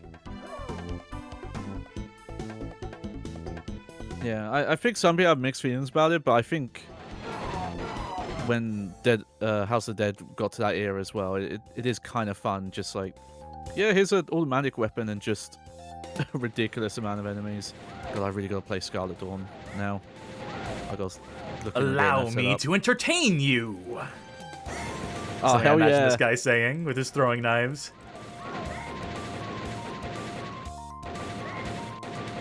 Yeah, and, you know, the later House of the Dead games, Scarlet Dawn, everything past like 4 and beyond with the submachine guns and whatnot, I don't love. But, you know, I can at least appreciate the idea, what they were going for. I prefer just handguns. I think handguns are always going to be the most, like, you know, impactful. I'll definitely say from what I've seen, Scarlet Dawn seems like the better interpretation of the idea. I played it. It's definitely better than 4, for goddamn sure. It's just so over the top. But, you know, I'd also rather play House of the Dead 1 any day of the goddamn week. And we will be playing House of the Dead on the show soon. As if we do the House of the Dead 1 and 2 remake roundup episode coming soon. Those awful, awful remakes. But it does mean I get to play the original House of the Dead for point of reference, so I get to show off my 1 credit clear of that game if I can pull it off. And there's another boss encounter down. Wait. I know it's a certain star symbol on these police. Okay. On the side, it doesn't look so bad. On the hood of the car, that's just a pentagram. I'm sorry.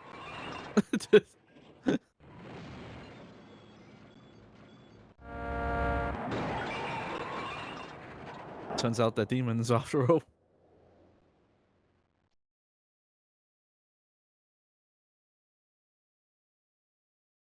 It's level 2 of 3. Where it all comes home to roost.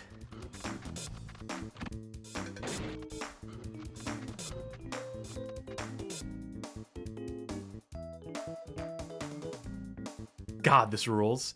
Sorry, I'm just completely uncritical about this game. It's just so much fun. No, it is honestly. Oh, look, EMAG, they snuck their name in. Good for you, electronic music and animated graphics. Keep on making that music and animated graphics. I'm not following the story too much. But you know, they're giving an effort, and I can appreciate that. Oh.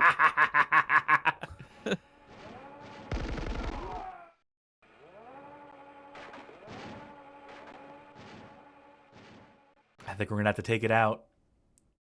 ED-201 or whatever the RoboCop robot is that it is clearly modeled after.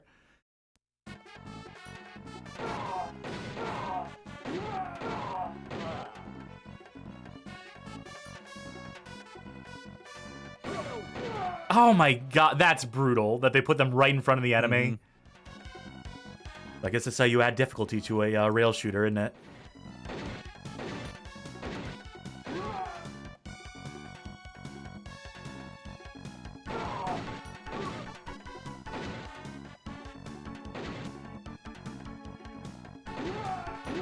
I will say this is also a little Virtua Cop, you know, the third mission of Virtua Cop where you're storming the headquarters or whatever. You know, you could. Yeah. Be really reductionist.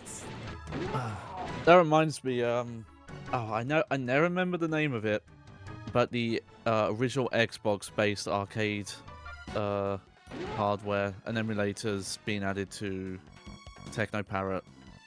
I know it's an existing one. XBCX or something like that. But a potential way to play Virtua Cop 3 easier than it used to be. Is that the one that crossed over with Police 911? I don't know. It's just I know it's the one that's been arcade only just the whole time. Yeah, there's eventually like Virtua Cop and Police 911 became the same franchise retroactively, and I think it's Virtua Cop 3. Yeah, I've only seen a little bit of it. Oh yeah, DJ was good in chat. Yeah, the Chihiro. Yeah. I got a shotgun, by the way. Oh yeah. But yeah, because I want to experience for myself. I've not like watched too much, but it seems they go like a bit like near to far future tech in that one. Yeah, I've been really eager to play that one. Really hopeful that it gets emulated one of these days in an acceptable fashion, because you certainly aren't going to find cabinets out there in the wild that most arcades you go to. From what I looked at it, looking at the recent Technoparrot integration, it seems preliminary. Yeah, but also like just very hardware dependent, and I don't even mean like good specs. Just like you can be on a lower spec, but just if you're using a specific CPU or something else, it will run better for you. But that's also, you know, that's House of Dead 3's on there.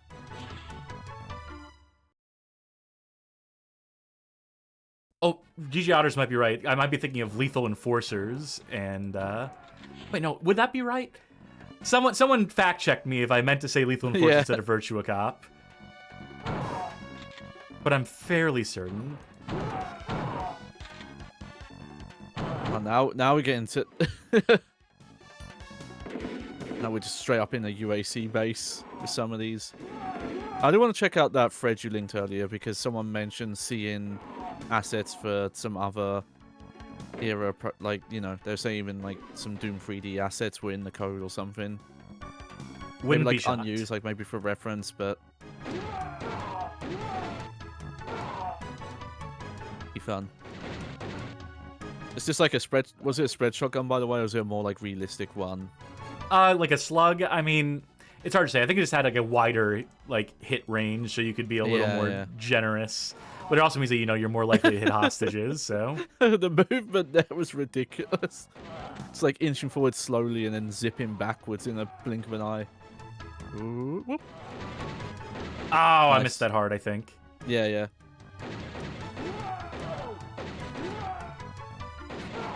Okay, yeah.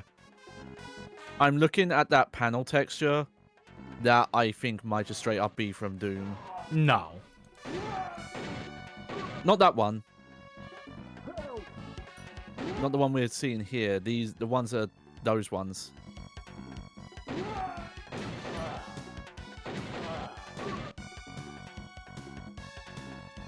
There's like the kind of like brownie looking map on it.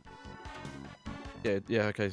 Yeah, DJ always follows up. It's Lethal Enforcers in English. Japanese makes it clear it's pretty much a different game. No, it's very Police 911. There you go.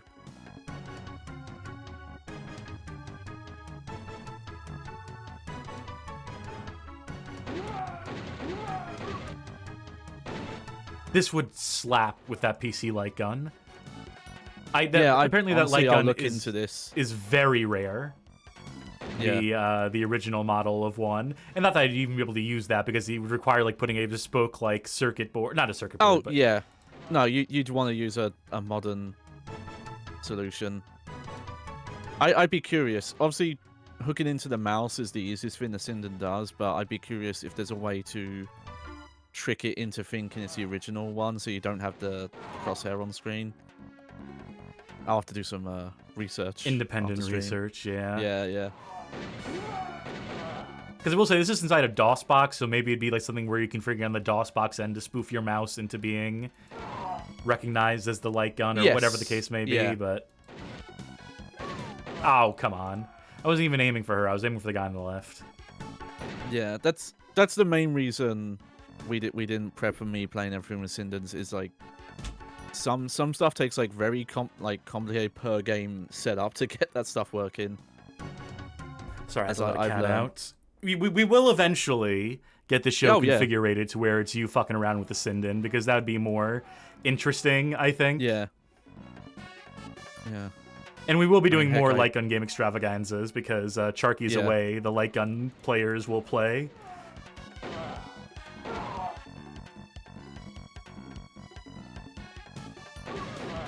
Though it should be mentioned that House of the Dead episode we're doing, that House of the Dead 1 and 2 remakes, that'll just be a standalone episode. That won't be necessarily part of the light gun game extravaganza. Yeah. That'll be the Guidance series. Man, those remakes are so fucking bad. Bad Game Hall of Fame worthy, one might say. Yeah.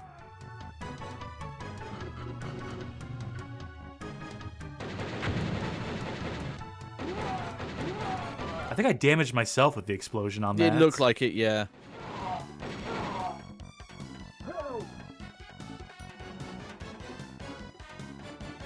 Okay. I know it's, but I'll just mention it because Acidonia and Chess talking about Please One was sold on PlayStation 2 in Europe called Police 24/7. Yes. Yep. And it has USB webcam and mouse support.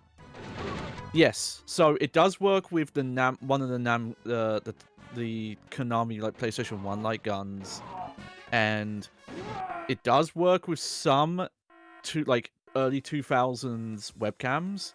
I found a forum thread where someone messaged Konami Europe and said, hey, the manual mentions this, but it doesn't say what webcams are compatible.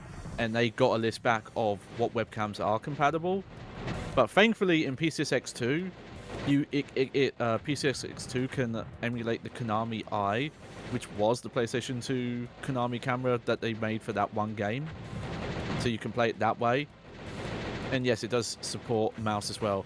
Fortunately, in PCSX2, you can only emulate a GunCon 2 or a GunCon 45. So you can't do it the full way on PCSX2 yet. But I have done the head tilting stuff, and it's very goofy. Speaking of goofy, you need a lot of room.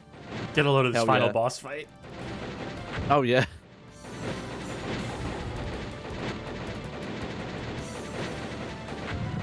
It's cool. It's a cool design though. No, absolutely. Dashing. Yeah. But simply dispatched. I didn't even have to use my bazooka. Oh, Triple AA mentions the House of Dead remakes don't natively support modern light guns because the crosshair centers after each cutscene. I think you mentioned House of the Dead 2 remake in particular doing some fucked up shit with the crosshairs, at least in this PC version. Yeah. We'll get to that when we get to that. Yeah, I didn't know that. I thought they were conscious of the Sinden, so that's another reason to not like those. Oh no, our protagonist was slightly injured fighting that mech. Good work. Dino Gem awarded. Case is finally solved. There is a severe loss of police force. 3 members of the cop. Thank you for the report, Siri. Whoa. Cliffhanger! Who was that buff guy? He was the mastermind behind the whole operation. Clearly. Could grind meat off those fins. Hit my fucking screen!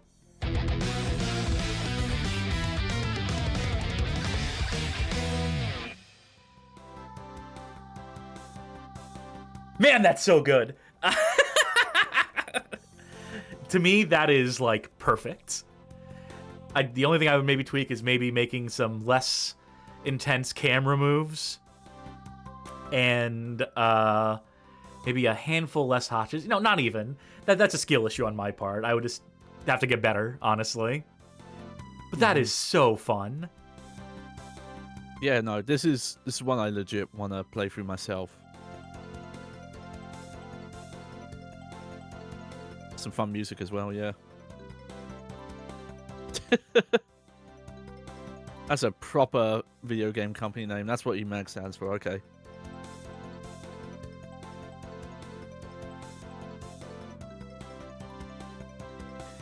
Alright, is it gonna hang on this? Is it gonna cut away to anything? I think if I click... Yep.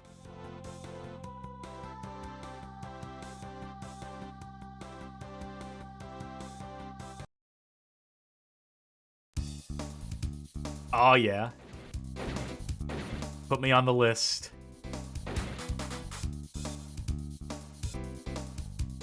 Wait, which one did I just score? I forget which one I scored there. Sorry, yeah, I missed. Yeah, I don't saw worry. 6, I didn't see the second number. Well, I'm either first or second. Probably second. I think I did better my first time through. Oh, man. That's awesome. And you know what? You know what's even better? Mm-hmm. We have a second one of these.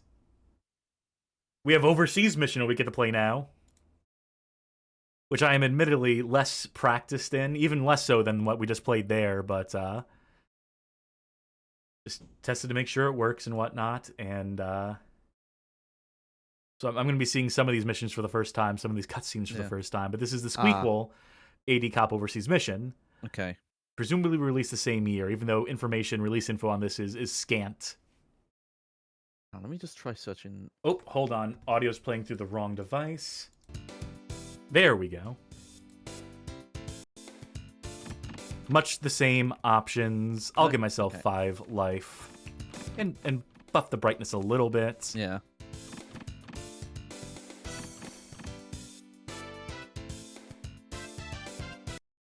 All right, the AD cops are going overseas.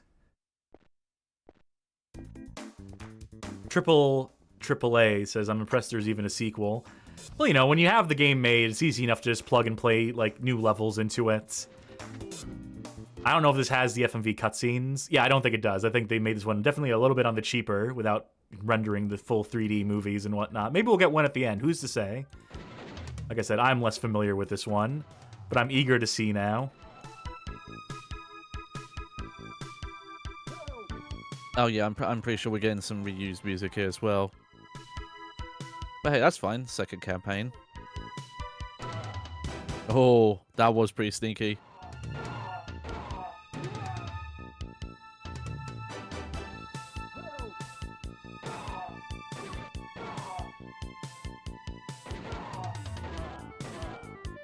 Oh, those were some, like, faraway targets I had to hit there.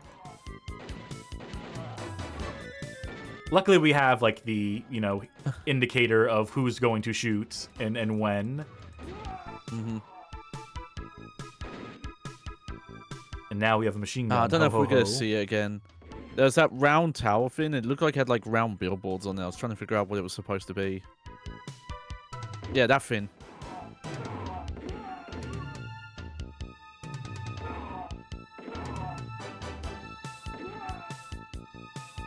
Alright, had my fun with the assault rifle. We got a little bit of it there. The size of things was really funny there. There was like benches that were slightly taller than the cars that were parked across from them. Well, you're saying this isn't perspective correct? You're saying that they didn't necessarily pay attention to scale in production of this? Like going back to Max Payne 1 and 2 and the doors are like twice the height of Max. Max is a short king.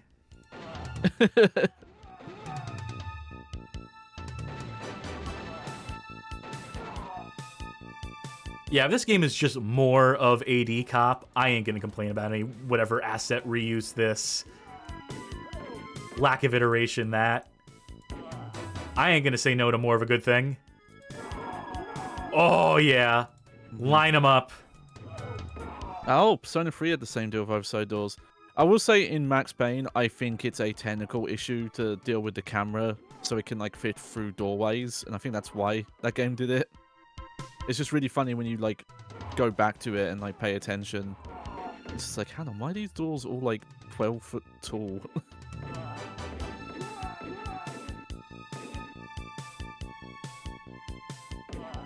I do love picking up the semi-automatic pistol, the one that just has like a larger magazine. That's all I need in terms of like upgrades in my games, in my rail shooters. Just give me more bullets in the magazine. Have a full auto one, sure. Have a shotgun. I guess I want everything. I guess I do want it all. I guess I do want the full suite of stuff. But, I mean, the best one to ever do was Ghost Squad, one of the best light gun games ever, one of the best rail shooters ever made. Where it just lets you pick your weapon at the start of the game. You know, from a full arsenal, multiple variants on assault rifles, machine guns, pistols, revolvers, shotguns, et al.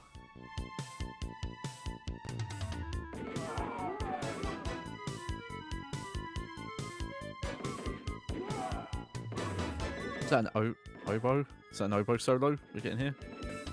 Anything is possible with with MIDI, with the power of digitized instruments. Oh, I didn't see that guy at all. I will also alternatively accept there's, I think it's called Evil Knight.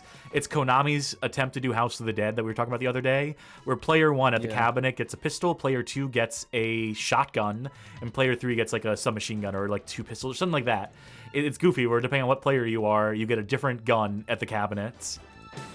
So that's a fun way to do it. Or like we mentioned Lupin the Third, The Shooting, the arcade game, where player 1 gets to play as Lupin with the Walther, with the Luger, and then player 2 gets to be Jigen, so you get a revolver. Mm-hmm.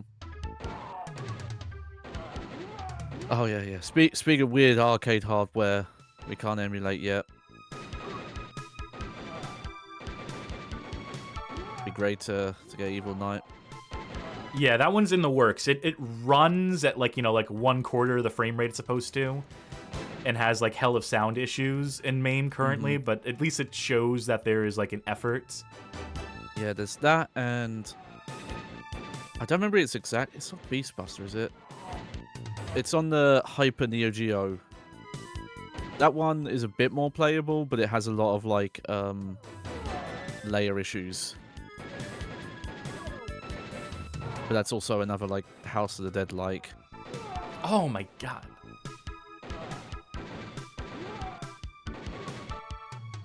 I wish I was better at this game, but the only way to get better is to keep playing it. Mm-hmm. Which I might. I don't think I'm doing too bad for basically blind on this one. It's very important to me that I am seen as a good light gun game player. My pride is on the line. Again, I wish I had an actual Sinden. I wish I was playing these with an actual light gun. I feel like I'm going to build up. I'm going to keep talking about, give me the Sinden, give me the Sinden, give me the Sinden. I'm going to get the Sinden, and I'm going to be markedly worse at all these games, and it's going to be an embarrassment for me.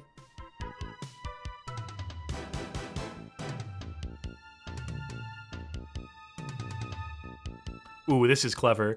They did a sneaky teleport there to a completely different level, because you can't do level over level. You can't do room over room in this, whatever engine they're using here, whatever system they facilitated here. So clearly they snuck me into somewhere else.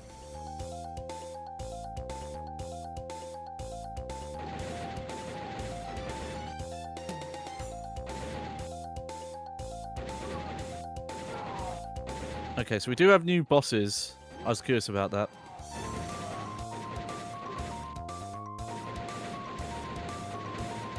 Oh, so I was missing out shots. I was missing an opportunity to shoot through that bulletproof glass earlier. Get some early damage done on him. Yeah. That's okay. We'll make it work. I love that weird techno room he's in.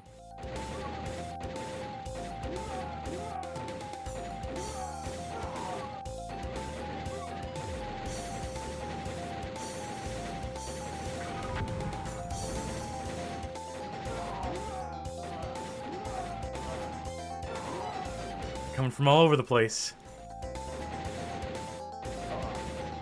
Here we go. Only took one shot to put him down proper. Do we get an FMV? Nah, no such luck. Guess that's what happens when you make a game on the cheap.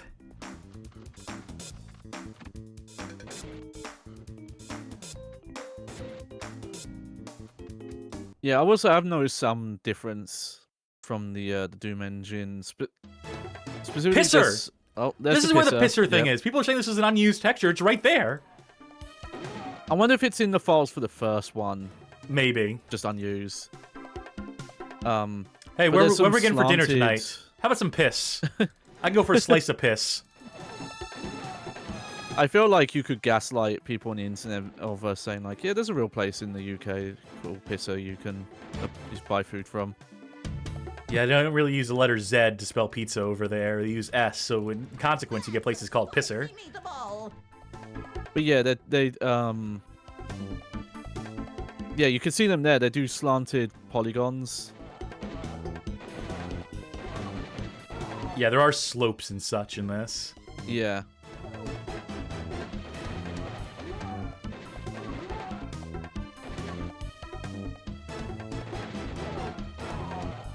Get out of here. I have to admit, I'm not actually that familiar with Duke 3D, so I with Build Engine. Don't know what that and Build Engine as well. So I don't know much about what that engine's capable of. A little bit more than the id Tech, just slightly more. Yeah. It could do slopes, if I'm to recall correctly. I think it's one of those things where I've got to figure out what actually, if I ever want to play through it, like what's the actual good version of play. Tiger Gamecom Duke 3D, clearly. Sure. Gizmondo. Ah, if only I could emulate. But like every time I hear about the re-releases, I hear there's some issue with them. I mean, the best way to play it is going to be like the original Atomic Edition, I think. Before the update started, fucking with it too much. Mm-hmm. But I would also recommend... I know it's not the preferred way for most folk, but there's something about Duke 64 that's really nostalgic to me. So playing that in a source port where it has all the mouse functionality built in, that's probably like my preferred way. If I'm going to play Duke, if I'm ever going to replay Duke 3D, which I'm probably not going to, but it would probably be in the form of that Duke 64. Yeah, and you can save the babes in that one. But that's purely sentimental, past a certain point. But also, I'm the Build Engine game disliker for the most part. I think, couldn't be helped. I think there's like a systemic issue with those Build Engine games where they were all obsessed with making environments from this idea of, or 3D Realms problem really. Though people who were like third parties who licensed out that engine were also guilty of this, of making environments first and then thinking about them as like gameplay second, where they're building these lived-in spaces, but they're not necessarily thinking about them in terms of, is this going to make for a fun level in a first-person shooter? Oh, your AD Cop's a daredevil. You like jumped up onto the ledge here to do this part.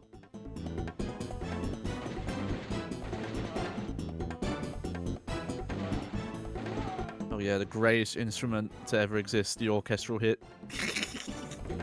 Name me anything better. Whew. That was a close one there. Oh! Why do you have to turn? Why do you have to start running in front of him? He was going in one direction at first. Tricky. I do get a little... oh, so you think you're good at AD Cop kind of design from this. Like they wanted to up the challenge.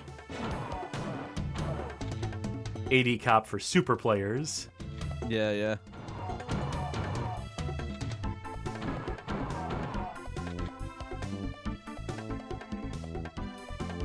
Oh, yep, jump back up on the side.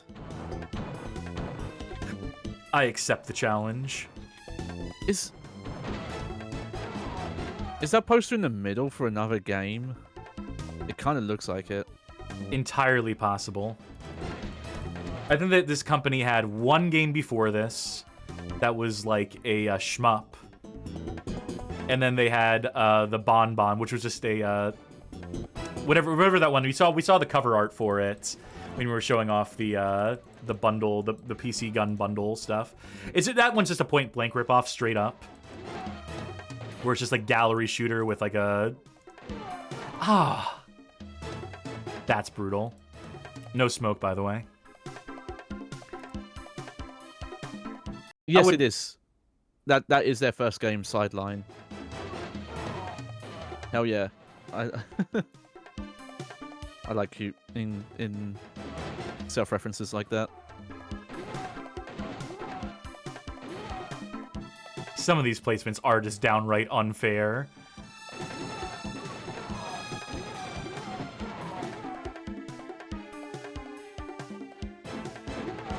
But that's all right. EMAG can do no wrong in my mind with this game, with its predecessor. And I'm definitely gonna play that Point Blank ripoff. That come on. At least they had a heart on screen. At least I recovered as quickly as I lost that life.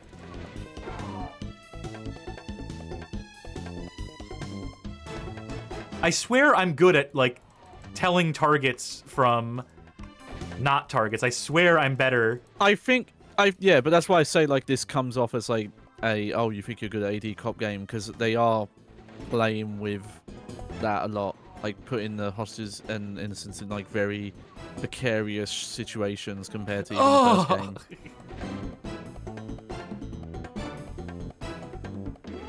Or putting, like, similar coloured enemies near them as well. They did that in, like, the first level. Oh, that's cute. They all, like, just pop up in the sequence. That's on yeah. me. That last one was completely on me. Well, I got a shotgun, so...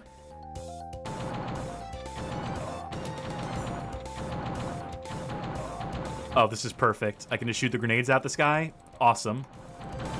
With this shotgun.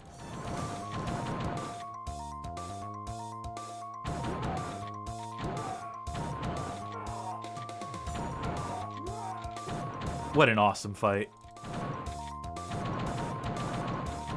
I wish he was doing a little bit more moving around between cover.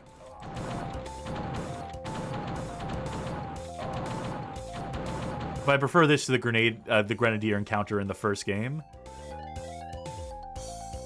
This phased right through that wall, by the way. We just walked right through that table. Got tired of climbing over them. Oh, man.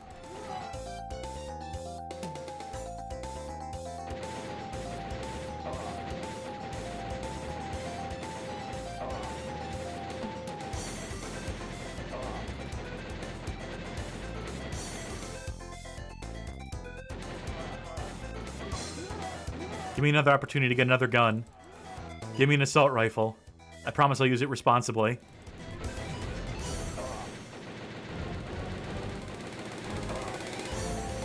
If I just keep aiming here, I can shoot the grenades as soon as they get thrown by him. Yeah, yeah. But yeah, they made this guy chunky. His health bar looks smaller, but he's taken a lot more damage to take down. Yeah, I'm trying to think. I can't think of many like gun or just rail shooters in general that are able to keep this many bodies around, and that's doing so much for this. It really puts the body count into perspective. Because yeah, they're so one about rail shooters, but very high body count in those games. I just feel bad because we're ruining someone's dinner reservations here. It's going to take so much time to clean all these bodies out. Yeah. I mean, these guys ruined it as well. Yeah, it's concomitant. It's a concomitant. Yeah. It's group effort. You're just not helping the problem that much. Yeah, linear. They had this place booked for a bar mitzvah, and that's going, on this fucking sidelines. You're going to have to delay that. Varys says, that's a pisser, all right. That's all right, yeah.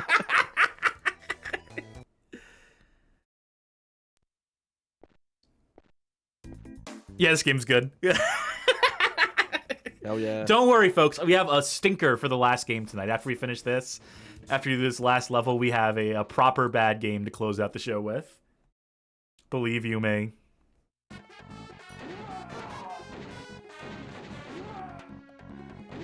In case you thought we're having too much fun here.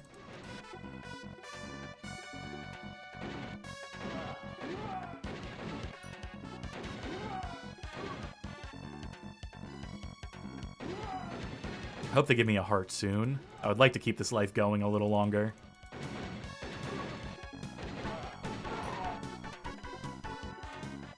I know I have one more credit. In worst case scenario, if we die and we run out of credits, I can always just... Oof.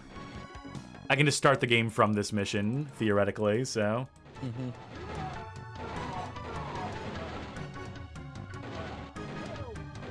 Oh.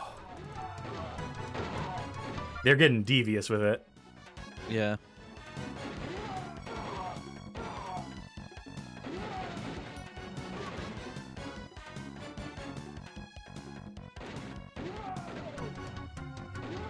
Yeah, triple A asking if we're still getting an ending. It's hard to say what the ending is even going to be. It might just literally be a credit crawl. I guess we won't know for sure if I fuck up, though.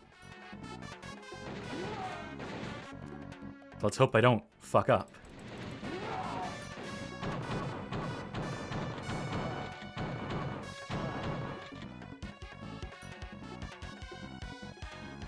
Whew, 1/3 of the way through this level. I got 3 hearts left. I got a shotgun.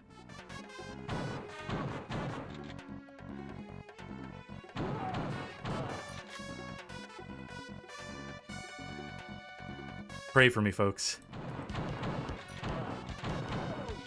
Ooh! No, oh, yeah. I'm not even going to take the assault rifle. I want to keep the shotgun.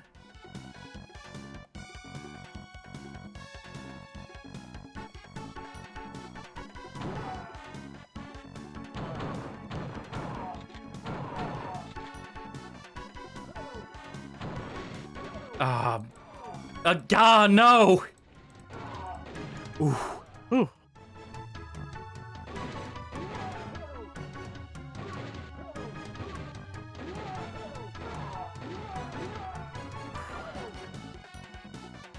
I'm getting legitimately tense. Mm-hmm. Yeah, I don't know what it is because I didn't grow up with PC gaming. I didn't get into Doom until like the late 2000s, getting into like Z Doom and Xanadronium, like mods and things like that. But I guess because of that, I have a different kind of nostalgia. But I do have a nostalgia for the way games looking like this. There's a magic in these pixels, in these chunky ass pixels. I think it's just seeing like the work that has to be put into making these areas look what they're supposed to be with the limits you have. Oh, we're on a moving train now. Hell yeah. Oh, come on. I mean, if a sewer level makes a video game a real video game, I feel like a train level makes a rail shooter a real video game. Not a train level, some sort of moving vehicle.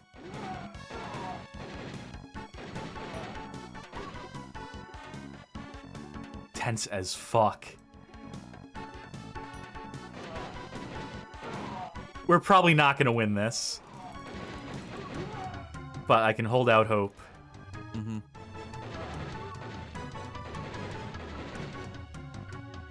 Whoop.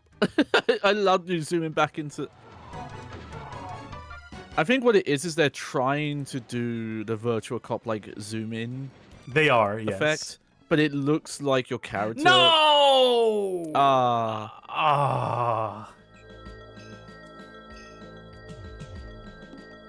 Brutal. I wonder how close we were. That's tough. But you know what?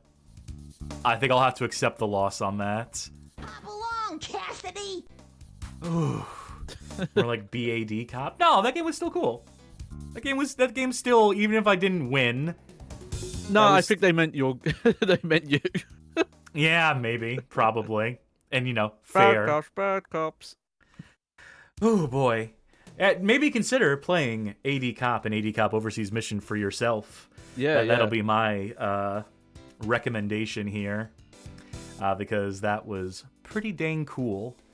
And I will probably endeavor to practice and to beat Overseas Mission on my own time, just in the background one of these days. But for tonight, for the show, we got one more game to show off. Released the same year, released 1996, but this time in the arcades. Our last game of the night will be Lethal Justice. Developed and published by The Game Room. Folks, check out The Game Room on Discord, Game Room, discord.gg/BGHOF. The Game Room, Discord, the official community of the Bad Game Hall of Fame. So I guess this is who we've been ripping off this whole time. Okay. There's a certain contingent of folk in the audience who are really savvy about arcade game stuff who already know what we're going to briefly summate here. But The Game Room in 1996 was largely an effort by one Kyle Hodgetts, game developer, Australian game developer, who had come from the world of like microcomputers and then pivoted to arcade game development sometime in the 90s. He'd been working since the 80s. This is what he looks like, more or less. Here's the thing. This guy is a scam artist. Like, in the very traditional sense of the word, he is a flim-flam man. He, while he was making these arcade games, they were liberally borrowing assets from existing games, as well as game concepts. And we're often, like, just stealing outright, like, sprites and stuff. If not code outright. At the same time he was developing these games, one of his early successes is a game called Tiki Tacket, or something to that effect, like one of the early ticket redemption games. So he is credited as being like very influential in the in the redemption game space for pushing that specific mode of game forward in the arcades. But after his arcade game business, I think he eventually sells off The Game Room to a different party. The Game Room's still in operation today, and it still lists these games that Kyle produced in their catalog. But what Kyle is more known for at this point was that while he was running, developing games, he was also selling other people's arcade games. He was using the Game Room website, as a distribution for like importing Japanese arcade cabinets.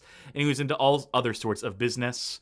And at a certain point, there's a Australian news program called A Current Affair that airs a segment on Kyle where he is called Kyle the Con, which goes into his history of scamming people out of money, of not living up to business promises that he's made, and so on and so forth, which he's in the middle of developing a game at this point in time called like Virtual Earth Online, which is just like a bad Minecraft. And he claims that the damages done by this news report derail his game career, and so he decides to sue A Current Affair for $2.4 billion. $2.4 billion lawsuit because he did not like the fact that a news program accurately depicted him as a scam artist and a con artist.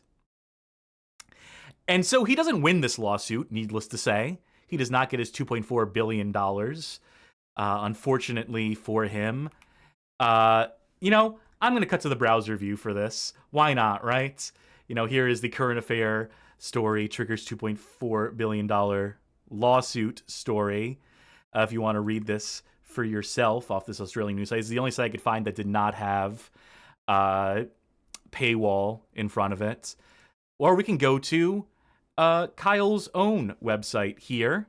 ACAL lawsuit, or ACAlawsuit.com, which was archived in 2017, a plaintext website where he, as you do with a lawsuit, you if you're a really serious person meant to be taken seriously who's going to court, you put all your stuff online, you put all your grievances online, as well as promoting yourself and how brilliant you are and how many innovations you brought to the industry, because this is what serious people do.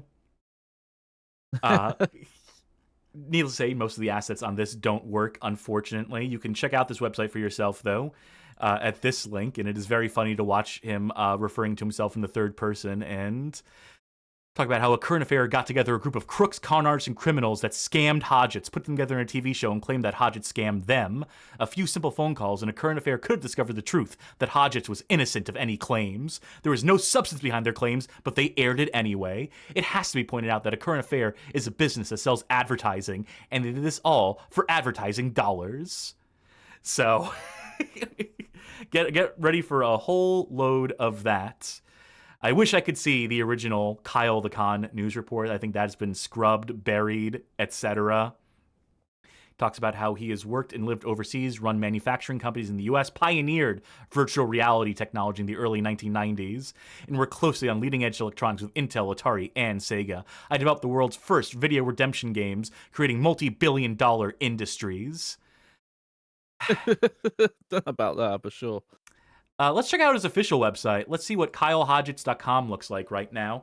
Oh, by the way, at this point, he's completely pivoted to selling fucking homeopathic medicine and claiming that grapes are the cure for cancer and so forth. And the best way to convey his serious message for a serious company, Cavadex, is to do a South Park-style animation where he just... Hey guys, time to go. Your sick friend needs his rest. I'll give it a rest, Oh, Cartman. You're not... AI, yeah. 25 trillion. And it keeps mentioning his video game history as well. And our investments in other industries. So this is awesome. More burgers. This man has completely like fallen off the deep end, and you know, not to be taken seriously, this man, but he is to be pointed and laughed at for his kooky beliefs, which, you know, whether he believes in this stuff or not, whether it's his purely scam, you know, entirely possible, sorry. Very likely. I like it says he did a South Park episode. Kyle did a South Park episode to expose the truth about statins and medical regulation. Not a parody, just an actual episode. Again, awesome stuff. And you know, the game we're gonna play, Lethal Justice, his rail shooter game, is going to have a URL at the bottom that points you to thegameroom.com. So we should take a look at thegameroom.com as long as we're here. This is what thegameroom.com looked like in 1996, give or take. Let's check out the site is under construction. I will point out, didn't really get much more constructed than this in the years to follow. I went through some captures of the pages. Let's see the Lethal Justice page. This is supposed to have tips and tricks for the game, hints, and so forth. Lethal Justice is a game. This description is obviously not yet finished. Later on, this paragraph will describe Lethal Justice, give a little background on the game, etc. Motherfucker, you launched the game and your website still looked like this! You can't point people to the URL in your game and just have a fucking placeholder page for the game. Yeah, I feel like this is a page you definitely shouldn't link to. If it's this unfinished.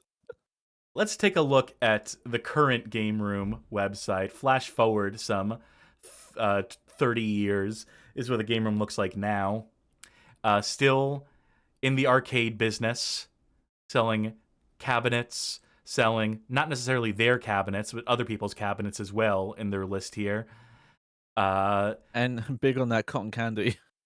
Yep, and they still mention our past video arcade games, and hey, look, if we load more, there's Lethal Justice, there's Tiki Tickets, Mouse Attack, etc. All these Kyle Hodgetts games, Daytona, which I believe is just Daytona USA, but reskinned. There's a lot to dive into in all these games, all these rip-off games that they put out with stolen assets galore, etc. But the Game Room at this point is not even run by Kyle. It's run by a guy named Ken Lamborn, who, if we go to his Twitter, Ken Lamborn, thegameroom.com, manufacture arcade games, pool tables, import Japan, candy cabinets, sell and repair all arcade and pinball machines. And he's just a pro MAGA guy. He's just a totally aboard the Trump train. COVID was a lie, etc., etc. You know, as you do. Beaver's also a lie. Retweeting fucking Laura Loomer. Let's read some tweets here. I'm just gonna read a few of these, just to give you an idea what a week in the life of Ken Lamborn looks like. And whoever so doth rebel against him, he will send his armies against them to war, and if he can, he will destroy them. And thus an unrighteous king doth pervert the ways of all righteousness. Those who hate America are absolutely thrilled by the destruction their mandates are causing. And he enacteth laws, and sendeth them forth among his people, laws after the manner of his own wickedness, and whosoever doth not obey his laws, he accuseth to be destroyed. 2021 U.S. McRib return. McDonald's recently announced that the McRib will return to U.S. stores on November 1st, 2021. 9. Nevertheless, when the wicked rule, the people mourn. and so on and so forth. Oh, yes, my favorite scripture. So It's good to see that the game room is in good hands. Also, one more thing as I scroll down here, past, he really went through it during COVID, this guy. He keeps retweeting this comedian, Chipper Lowell, who's like a conservative comedian magician who looks like this. Makes sense. But if we scroll to what this guy looks like, this is what Ken looks like. Yeah, I briefly saw. This is what Chipper looks like. I think this guy, because he's the only motherfucker retweeting this Chipper Lowell guy, I think this guy has a magician side hustle. I think this guy might be Chipper Lowell. I think he might have a side business as a magician in addition to his import business, his arcade business. The greatest magic trick. Ay. Anyway, there's a whole rabbit hole down here. He loves Disney too. Photos too, yeah. He's obsessed with Disney. He must have really been hit hard when the Disney protests were in full swing, when people decided that Disney was woke. That must have really fucked with his wires. Anyway, that's just me being a little messy, as I'm entitled to be. Yeah. One of these days, we'll do a proper deep dive on the Kyle Hodgetts story. In probably also have to segue into Ken Lamborn and the continued history of the game room. Complete coincidence, but it's funny that the original The Game Room was made by a guy from Australia. Microsoft's Game Room was developed by Chrome Studios, who were Australian developer team. Coincidence? I think not. Yeah, follow the money. All right, let's get this goddamn Lethal Justice game a-going. You'll bear with me as I get the game up and running, folks. This one we're going to MAME for. I am going to have to put a screen flash filter in place, so give me a second real quick to get that set up. You know what? If I do my 1x1, does this have the screen flash filter already? Oh, yeah. I don't imagine someone's made a cheat to disable the flashing for this. Oh, you know what? I already have a preset. Okay, perfect. This should mitigate the screen flashing in this game. For secrets and hints, visit our website, thegameroom.com, by the way. I wish I could steal that URL. I wish I could get that URL now. But alas, they're still in business in some capacity. And yeah, this is a game where you're ostensibly meant to be a cop, cleaning up the streets. So we will do that. That's the sound that it makes when you put a coin in. Also, let me go into service mode. There's no service mode here. There's just the dip switches in MAME. That's right.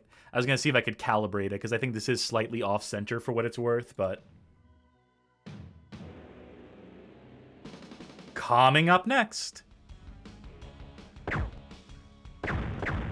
So what this game does is it'll switch between target practice stages and the more typical shoot the baddie stages.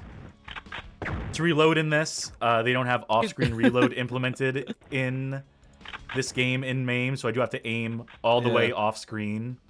By the way, this is a shotgun. It works like an assault rifle. Just like Tomb Raider Angel of Darkness.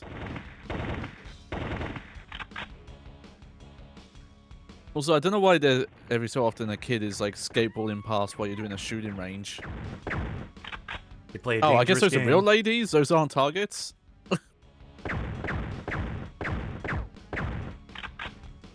This is primitive shit going on here. This style of this scrolling gallery shooter.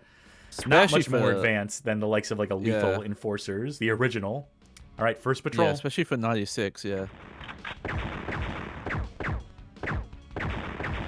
Give me that goddamn heart. Thank you. Trying to figure out what they're exploded into. Did you hear that voiceover? I did. I couldn't tell what it was saying, though. There's a couple of voice lines that play contextually. I should get to the reload sound effect. I should drain a magazine real quick. Did you... Yeah. Did you hear that very Australian? Reload! almost as if Kyle himself recorded that or something.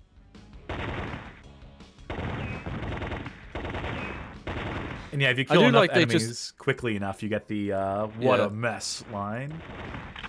I do like how many of the enemies like double backflip into the scene. Who's this guy with fucking wearing boxers? It's the deadliest gang of them all. The boxer briefs. And yeah, like, who are you all scared of? The guy wearing a bulletproof vest or the guy wearing next to nothing? I'm more scared of the guys who can backflip. I mean, they don't fear anything. They don't fear gravity. They don't fear my gun. I mean, they're very easy to shoot out the air. If they land, God help you. Yeah. By the way, I love how on this screen, you can still miss and fuck up your accuracy rating. Yeah. We're on to advanced training now. This will prepare us for the missions ahead.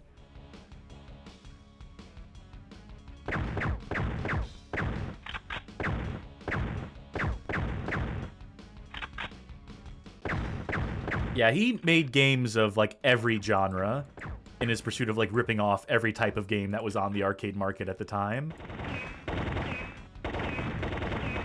Jack of all trades, master of none.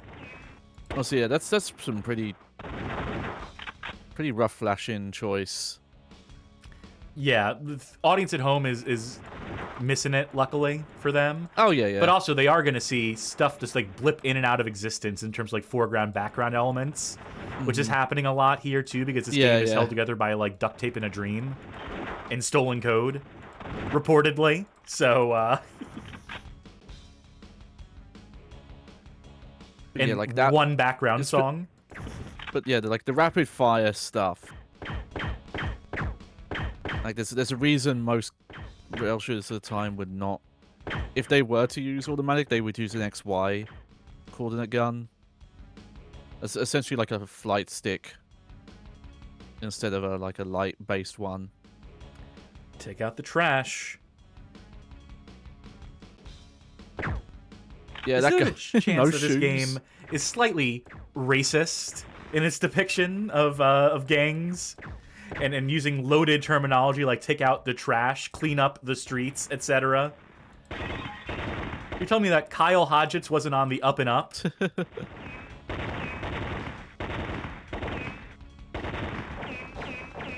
Okay. Well, that's one continuing that we gotta use here. Also, notice how it's the Crips and the Bloods both fighting us, red and blue. Fucking squirrel. They've come together on a single issue, killing this cop. Just something funny about the amount of, like, kids on skateboards and bicycles in this area as well. I can't get over the fucking front flips. Can't get over how sick they are? Yeah.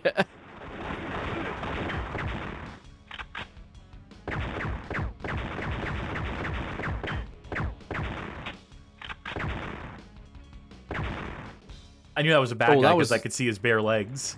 So I knew he was the one enemy that runs around their boxer briefs. Yeah. Okay, so some enemies have shoes on, but most of them go bare feet for some reason. Must be an Australian thing. Yeah. I watch I Did a Thing. That man never wears shoes. But I just assume all Australians barefoot for free. Graduation day. This one's for all the marbles, Johnny. Will I still graduate? Did that say loose? Yes. Game is rife with typos. I'm gonna say, I don't think they spell it different in Australia.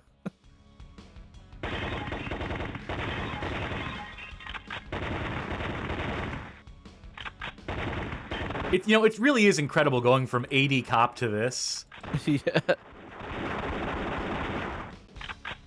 Same year. Yeah, that's the big thing, is just seeing that this was 96. Fucking like Time Crisis 1 existed at this point. It's not to say that every game needs to be on the bleeding edge at all times. In fact, it's to say that being on the bleeding edge is not always indicative of, you know what you're doing, or you're going to make the best game possible. A.D Cop, sort of primitive in its rendering at the end of the day. It's software rendering and whatnot. Yeah. And yet... But yeah. Infinitely we were more... talking about Lethal Enforcers earlier, and that's clear what this is going for, and yeah, I just checked the date on that. That was 92.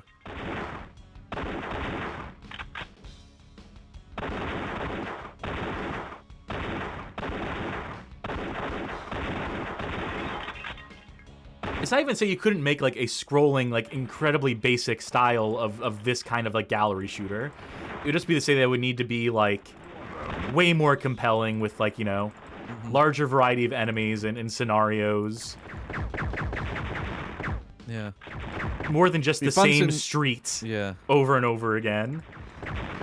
Would be fun to know what locales some of these like real assets they took photos of are from, or whoever took photos, in case it wasn't the developers originally.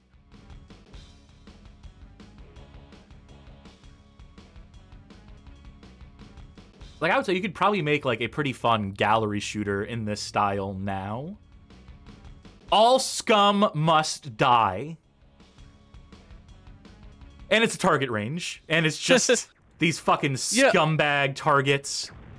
Yeah, I feel like they got the level order mixed up. I feel like this was supposed to be graduation day. Yeah, you don't say.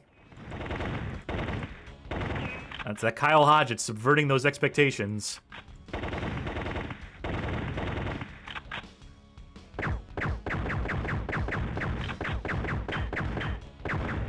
It is getting tougher, because every target you miss, they tally at the bottom left of the screen, take away a point of health, so... Eat this, dirtbags.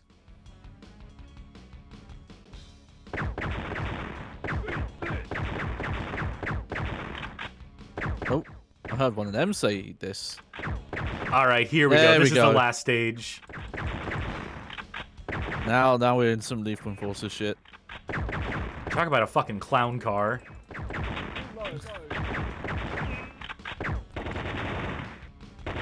Oh, and I have to shoot targets too at the same time? Sure. The bad guys put that up to distract you. I don't know if I'll be penalized for not shooting those targets, so, you know, better safe than sorry. If anyone has a good fan theory as to what the enemies are like jibbing into, look at that seam. Look at that seam in the skybox. Yeah. Payback time. Look at that bear. That's from a different one of their games. That's, I think, from their first game, Frantic Fred or whatever. Okay. I think the squirrels are also from there, so they're mixing and matching their photoreal assets with their cartoon assets. Yeah, I didn't notice how cartoony the squirrel was. But also, it's the wrong stage graphic for this stage. Also, I don't think the bear makes an appearance in this game at all, so... Thought we were going to get revenge against the bear, but no.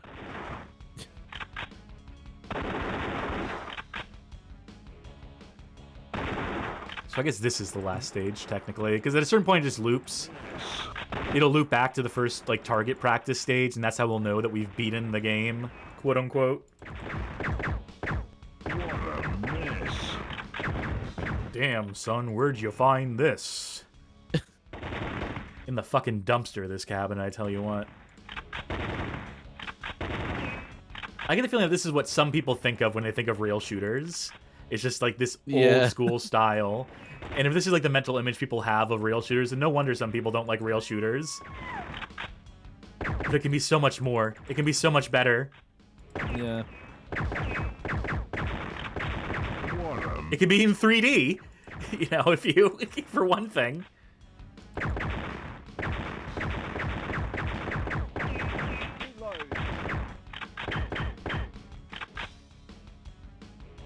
Must be so close. Hoping to do it on this one last life. They don't need to give another quarter, imaginary quarter, to this main machine. Furkong asks if you can shoot over the ubiquitous porta-johns. I don't think there's any way to interact with them. I've tried shooting them and nothing's happened, unfortunately. I would love to see them erupt into, like, a particle effect of shit. And there it is. That is a full loop. And just to confirm, the game slows down significantly at this point. Oh! I shot the squirrel on that. Time to get our revenge. I was hoping that shooting the squirrel would count as just, like, forfeiting. Can I trigger that again? Nah. It looks like you get the one attempt. Well, this is a different squirrel. I guess that explains the cameo and the graphics in that one thing. So I guess the bear is in the game. All right. Let's just lose these lives. Let's just drain this credit. Frantic Fred is dead. Frantic Fred is dead. Frantic Fred is dead. Cassidy shot him in the head. Oh, well, I forgot that there's no start button in this cabinet, so pulling the trigger counts as starts. Oh. Alright, one more go. I want to see the game over screen. I don't think I have any more credits in the machine, so... So you have until the continue graphic makes it to the bottom of the screen. They couldn't do a countdown. Oh! That's strange. I've never seen that before. Alright. How do you think you enter your name on this screen? Well, you're shooting, that's changing the letter. Can you only cycle forward? Is there no way to cycle back? That is correct. Oh. Because there's no start button, how would I even... What inputs does this machine have? Just the one button. I guess it would be... It would have to be player 2. Let me try. Right click. Is it shoot off screen? Oh, you know what? You might be right. You might be right. That's a good idea. That's a good thought. Yes, you are correct. Yeah. Unbelievable. Incredible. Awful. Yeah. Thank you, Kyle Hodgetts. Yeah. Yeah, because honestly, for the time, like, rail shooters typically had the fastest, like, name inputs, because they would give you, like, the full list of letters to shoot. Instead of having to, like, scroll through letters, and they to pick the worst way. They better give you plenty of time on that screen, I tell you what. That'll do it for Lethal Justice. Until we have to deal with Kyle Hodgetts and co. again, I suppose. Hey, Johnny. Hey. Best and worst of the night? What was best of the night, and why is it A.D Cop? Yeah, it is A.D Cop. So, A.D Cop, I think it works within its limited means so well. Regardless of how they repurpose stuff in the alleged, like, reuse code and assets, it is a really smart taking of, like, the virtual cop gameplay and scaling it to what, like, a low-end PC of the time could do. They clearly got what makes virtual cop works. It doesn't just feel like copying without understanding the substance. Looks like they got, like, the flow of enemy placement and the hostage placement and things like that. The aesthetic, honestly, it is real charming for me. I think it's done in a way where it doesn't look like ugly to go back to, and has the fun addition of being able to keep the body sprites on the screen as well. That one just seems like legit fun. I would go back to Crime Patrol. I think the more enjoyment is over the video than it is the gameplay. So that would be like the second. But in terms of like actual gameplay, for sure, A.D Cop. That was genuinely charming and looked great to play. Yeah, I will agree that A.D Cop by Electronic Music and Animated Graphics is the clear-cut winner of the night. It was great. It was fun. It is impressive for what it is. And the idea of playing that with a light gun, that they put out that hardware and bundled it with the PC gun at a certain point in time, definitely very appealing. But even in its capacity as a mouse game, the way that we were made to play it tonight, just a charmer through and through. You know, Overseas Mission lacking those FMVs, it lacks a little bit of the charm, a little bit of the flavor, but is more of that gameplay at the very least, which is the thing that, you know, is ultimately appealing to me about A.D. Cop. The FMV cutscenes and text-to-speech and presentation and all that is this icing on the cake, is a cherry on top. Yeah. And, you know, special commendation to Crime Patrol for being so over the top, for being hammy in its ways, and the ways that American laser games were hammy. But, you know, it's just when it comes to the gameplay, it doesn't measure up against proper rail shooters and light gun games of the era. That being said, what is worst of the night? And, you know, we have two choices here. Yeah, two obvious choices. But I think I have to go for Lethal Justice because of the difference in the means that they're made in. Like, Ambush Alley is very limited by the hardware and tech it's made for. So pretty much like every issue it has, discounting the emulation issues we had tonight, just assuming playing on real original hardware, any issues it has is because like that's all you had to work with at the time. And you know, even for that, it still would have been like an interesting novelty. And Lethal Justice, on the other hand, is just like a bad take on what would have been like a dated style of rail shooter at the time. Like, there's a little fun in just like seeing how janky and kitschy some of it's designed, but in terms of like actually playing it, though, I didn't see much to enjoy there. Especially when you could just actually play a Lethal Enforcer game and have the same amount of fun with some of the kitschiness of that, the way they would, you know, digitize and turn into sprites the actors they would use. It just, yeah, it seemed like a cobbled mess. Like, if it was made today, it's one of those like games that I feel like would be like a hobbyist just like pulling random assets and like, oh yeah, I made a kind of Lethal Enforcer style game. I found some random assets, or I asked friends to dress up. But this being like a commercial product, like released in arcades and all that, that arcade operators would have had to have ponied up thousands of dollars for. Yeah, like is very egregious. And, yeah, just like very like not whatever the negative word of kitsch is in some of its cheapness as well.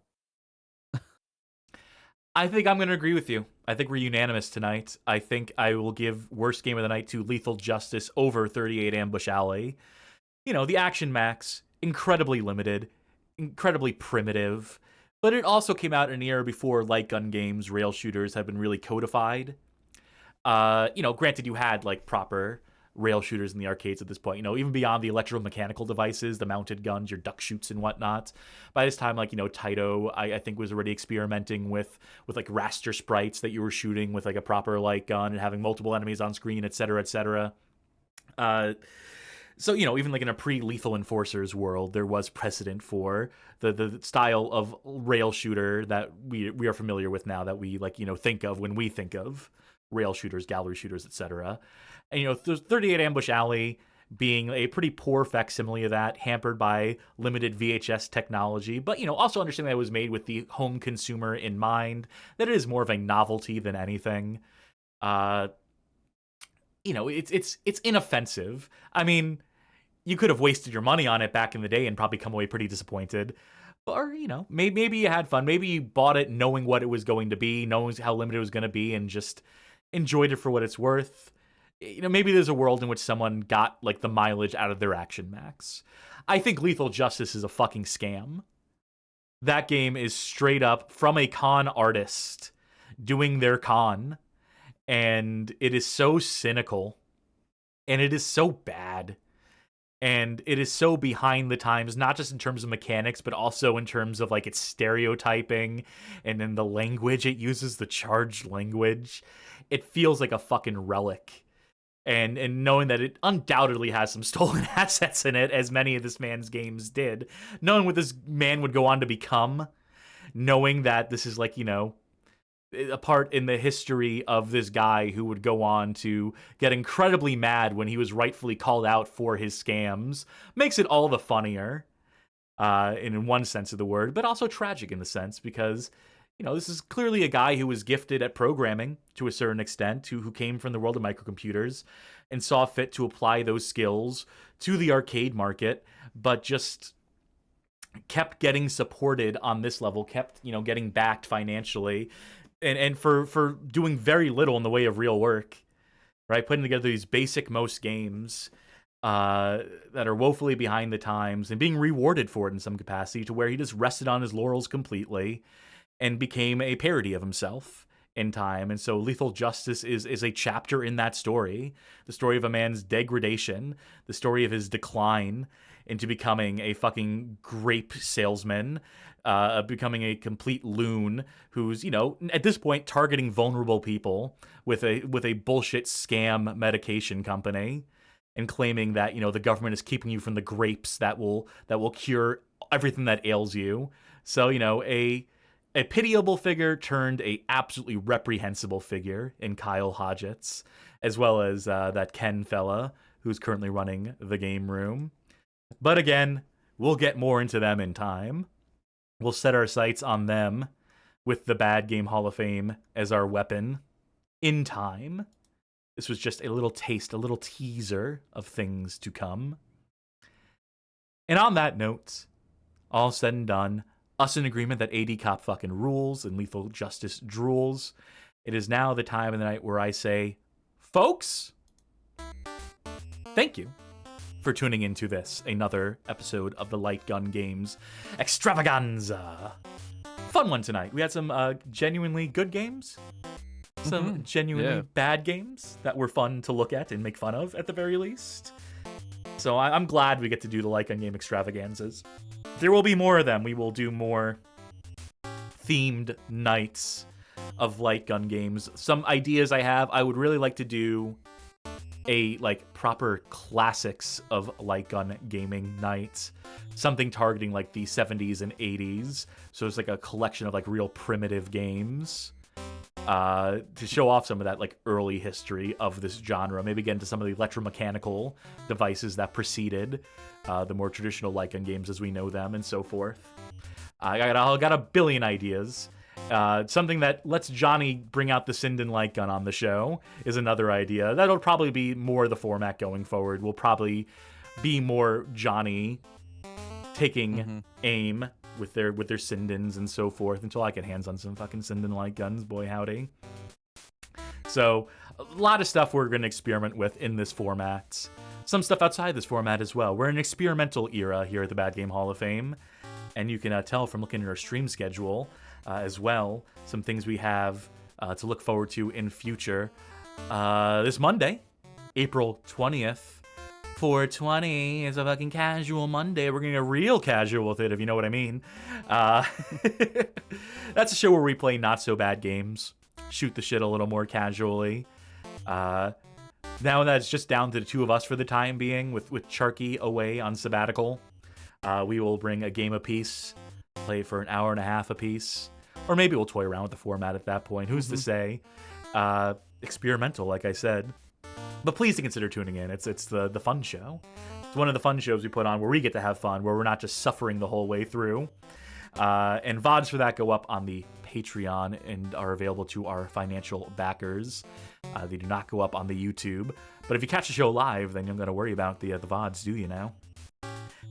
Tuesday, April the 21st, will be episode 2, the conclusion of Medal of Honor Underground on the Game Boy Advance.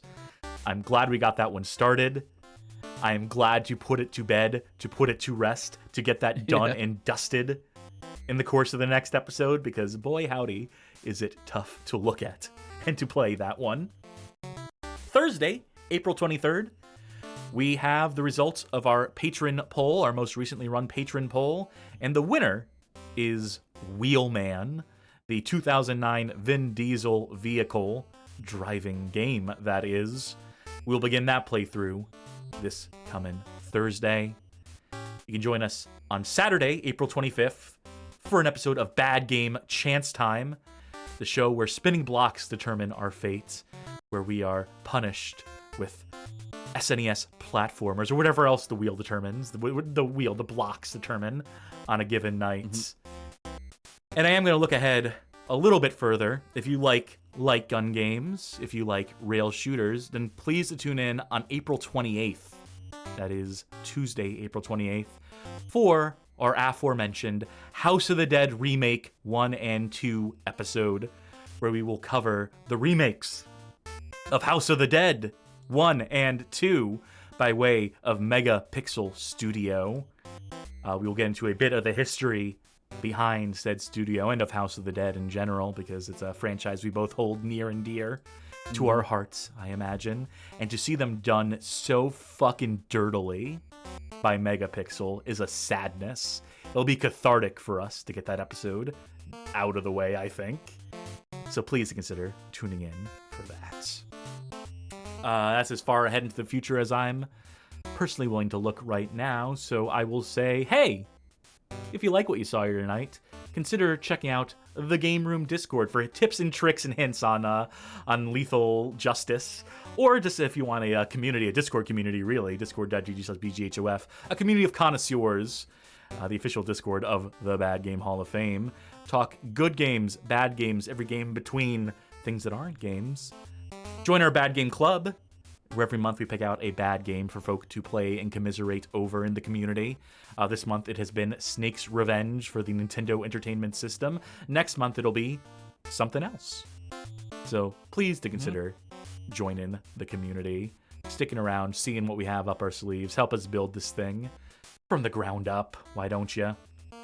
If you really like what you saw here tonight, you might even consider financially supporting us, pledging on Patreon, subscribing on Twitch, becoming a member on YouTube. Any or all of the above will grant you access on that Discord server to a Patreon Saints channel, wherein you can vote in polls, the likes of which determine that we're playing Wheelman in the near future, make suggestions to help steer the direction of the show, gain access to exclusive content, primarily by way of VODs, but further offerings are upcoming.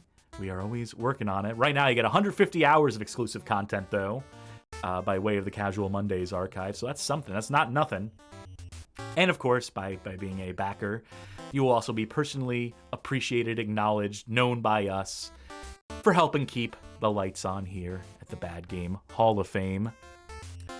If you don't have the means to financially support us at the moment, believe you me, we completely understand. Shit's crazy out there.